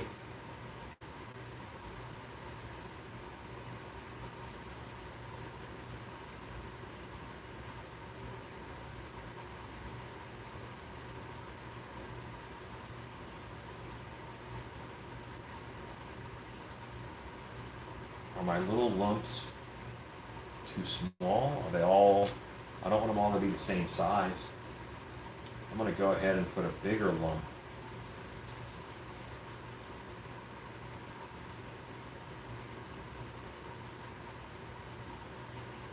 Yeah, so I'm doing lumps of clay. I'm kind of doing the same thing. Most of those guys use oil-based clay. They use monster clay. I'm doing it with water, so my brush out will be a little bit less intense. But I just want, that's a beautiful style.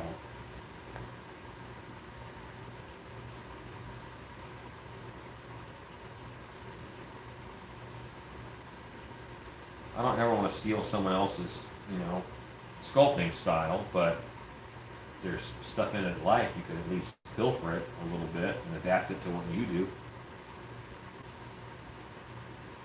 Yeah, there's a great way to do goosebumps in water-based clay. You take your clay and you make a little pot, and then you rake the bottom. I normally rake the bottom with like a little wire rakey rake like this, and then you put water in there and you mix it up and you make yourself a clay slurry. And then you take a tool or the end of a paintbrush or whatever, and you put a dot on there. And when that dries up, that is your goosebump. Yes. You can also push in and with a tool and allow it to build up a little ridge around it and behind it, and then paint it. Yep, a water clay slurry. A water clay slurry.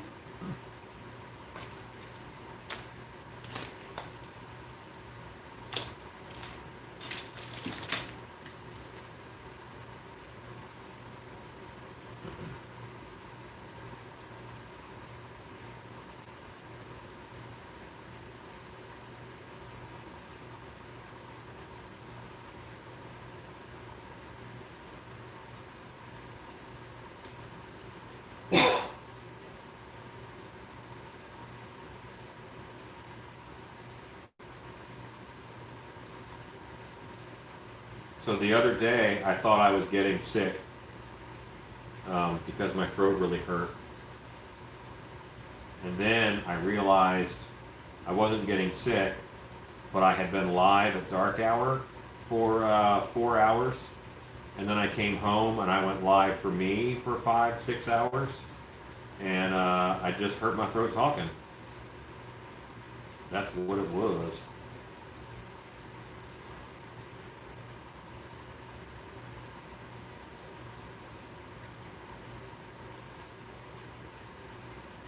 It's very quiet in the workshop tonight.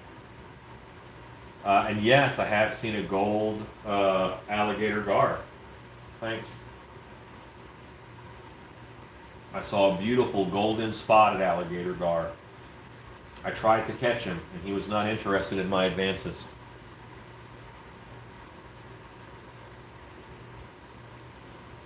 My bait did not bring all the gar to the yard.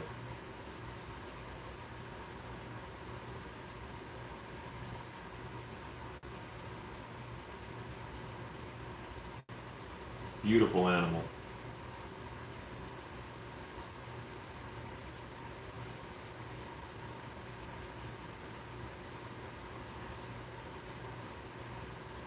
So here's a note on teeth. Bad guys have spaces between their teeth. Good guys do not. Isn't that interesting? Look at cartoon characters. The bad guys have space between their teeth. Good guys don't have spaces between their teeth. And we are taught that as children.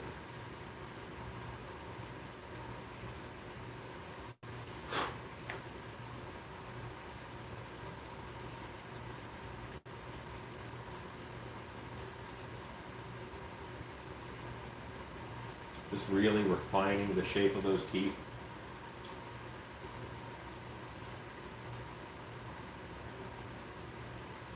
And sometimes I play with texture up here in the gums. And what I'm doing is I'm putting a texture in that's not a natural gum texture. But what it does is I'm putting in a texture that'll catch ink, that'll catch dry brush. So I'll be able to change the color of these gums real easily, or do a two-tone gum color with a dry brush.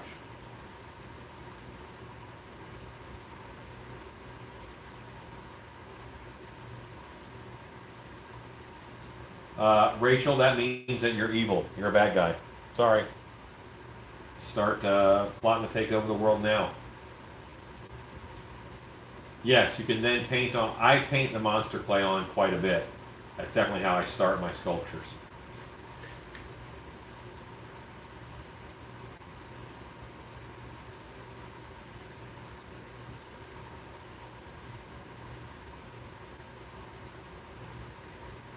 Keep hearing that ringing noise.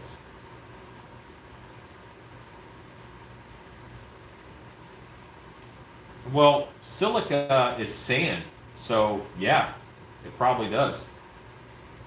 Good night, Brandon F.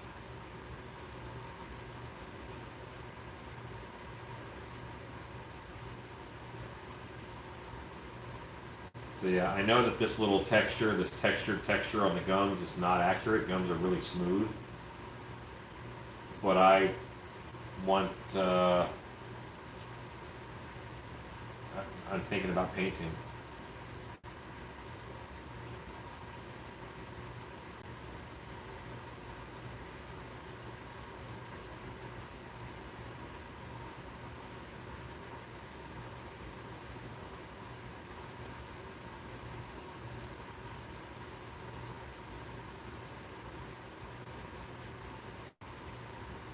Yeah, there's certainly times when it's nice to just be in the shop by myself, hanging out with y'all.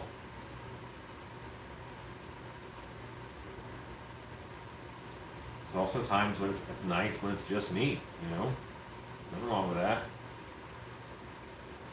I think you should be comfortable with your own company. It's important.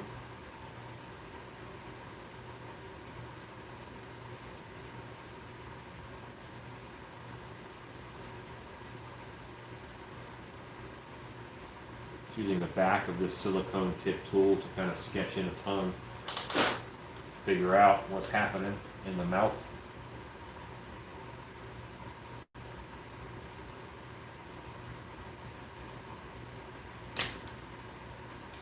Hello, Weird Kid Show.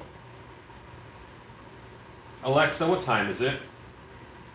The time is 7:47 p.m. Great. Enjoy the sunshine.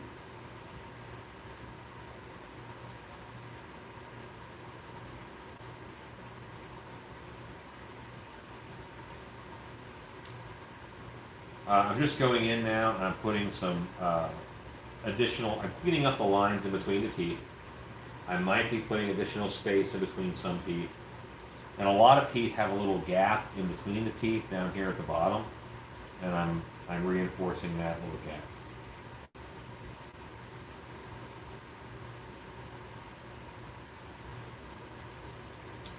And up here, I am pushing in a gum.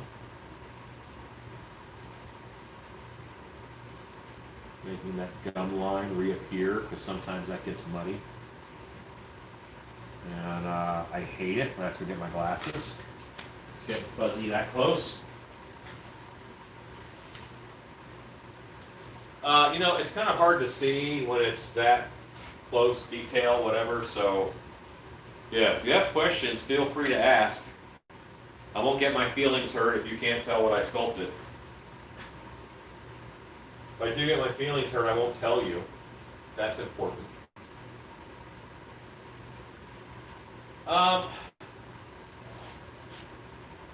The kicker is, okay, talking about meth teeth. Meth teeth are scary, but I always think that a creature's prime weapon is, and one of the main fears, are being devoured by someone or something. And if you don't have good teeth, it's hard to devour.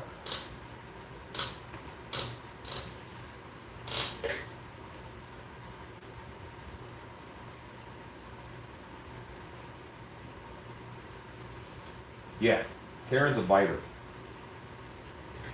She a biter, yo. So, yeah, let's get over here and let's see if you can discern what's happening in the teeths.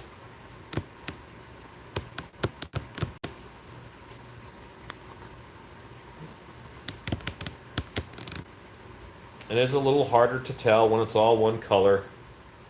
Boy.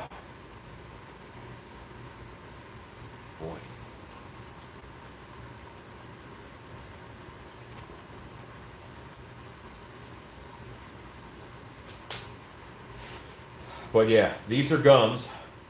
These are teeth. These are teeth. These are gums. I did scam a green shirt from the wife. I did. Thank you, Thomas R. I appreciate that.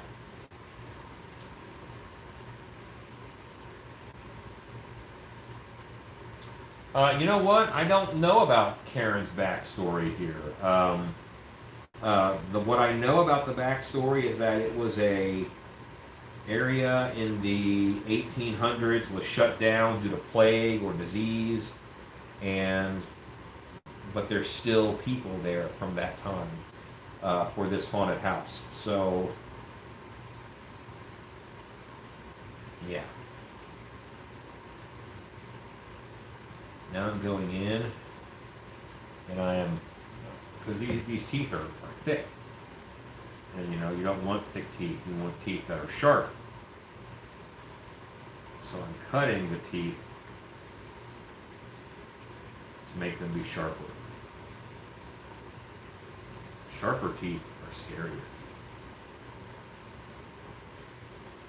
And Karen's teeth are kind of chisel-like. I've decided.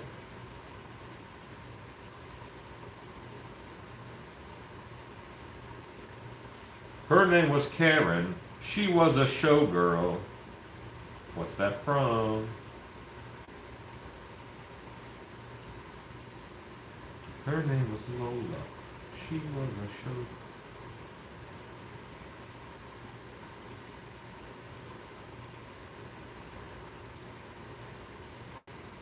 Hi, everyone. That's right, Stacy. That's right. It's from Copacabana.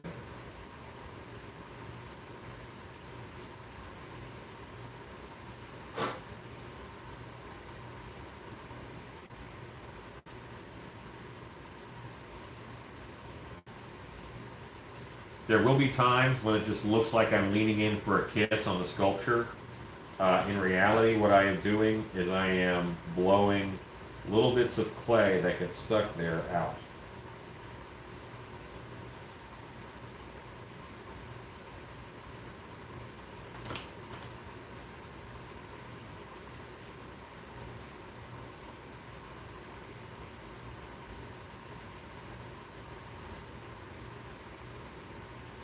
This is a Silicone Tip Tool. It's a flat edge, looks like a chisel. I really like it for teeth. It's very good at smoothing those areas.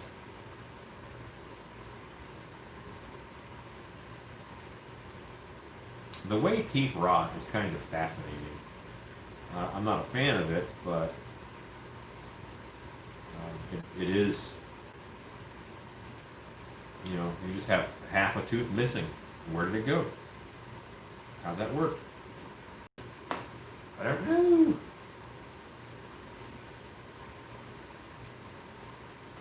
So, weird kid, I actually just did a whole thing on texture where I showed a bunch of tools for doing pores and things. So, just rewind this video a bit when we're done, and you will be able to see it.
Yeah. Silicone brushes are good for smoothing without losing detail.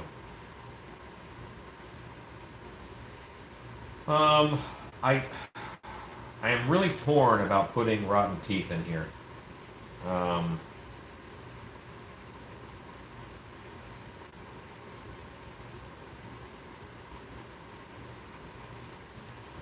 Torn in that I would rather her be dangerous, mouthy dangerous.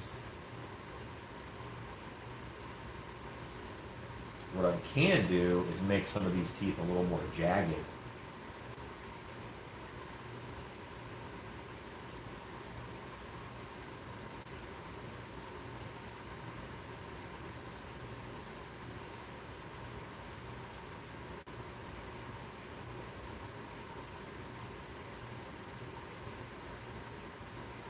Side of the mouth and the chin. Yeah, I mean, I always put in this kidney bean shape that happens in mouths, and a lot of that does the determination for me. Oh yeah, I just had a moment of what was I doing?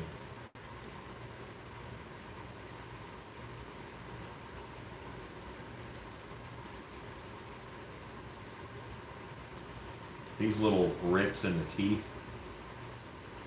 might make the teeth look a little more dangerous because they'll be a little more jagged.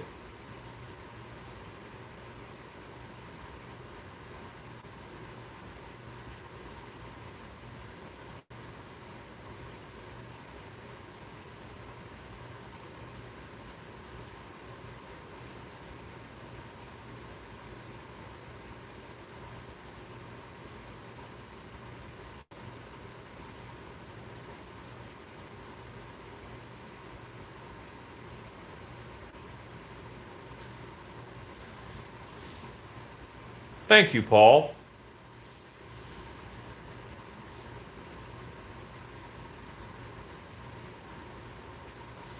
All right, so I'm going to do something a little crazy on these teeth. All right. Yes, I like them. Yes, I'm pretty happy, but I want them to have a little more jank. I think they're a little too clean and clear. So I'm not going to get out the wire. I'm going to get out a needle. I'm going to move some teeth around.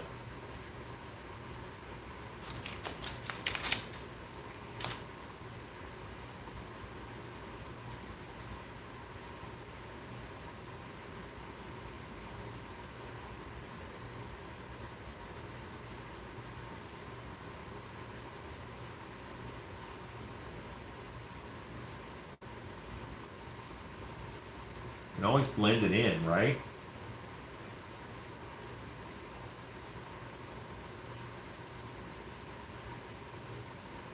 I don't want to do bad teeth per se, but I don't mind having the teeth be misaligned.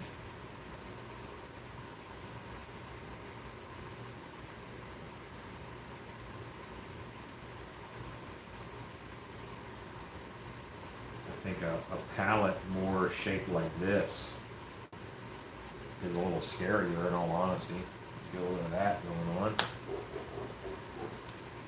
Okay, it does sound like my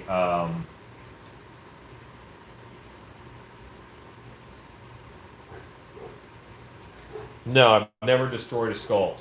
You can always keep working on it.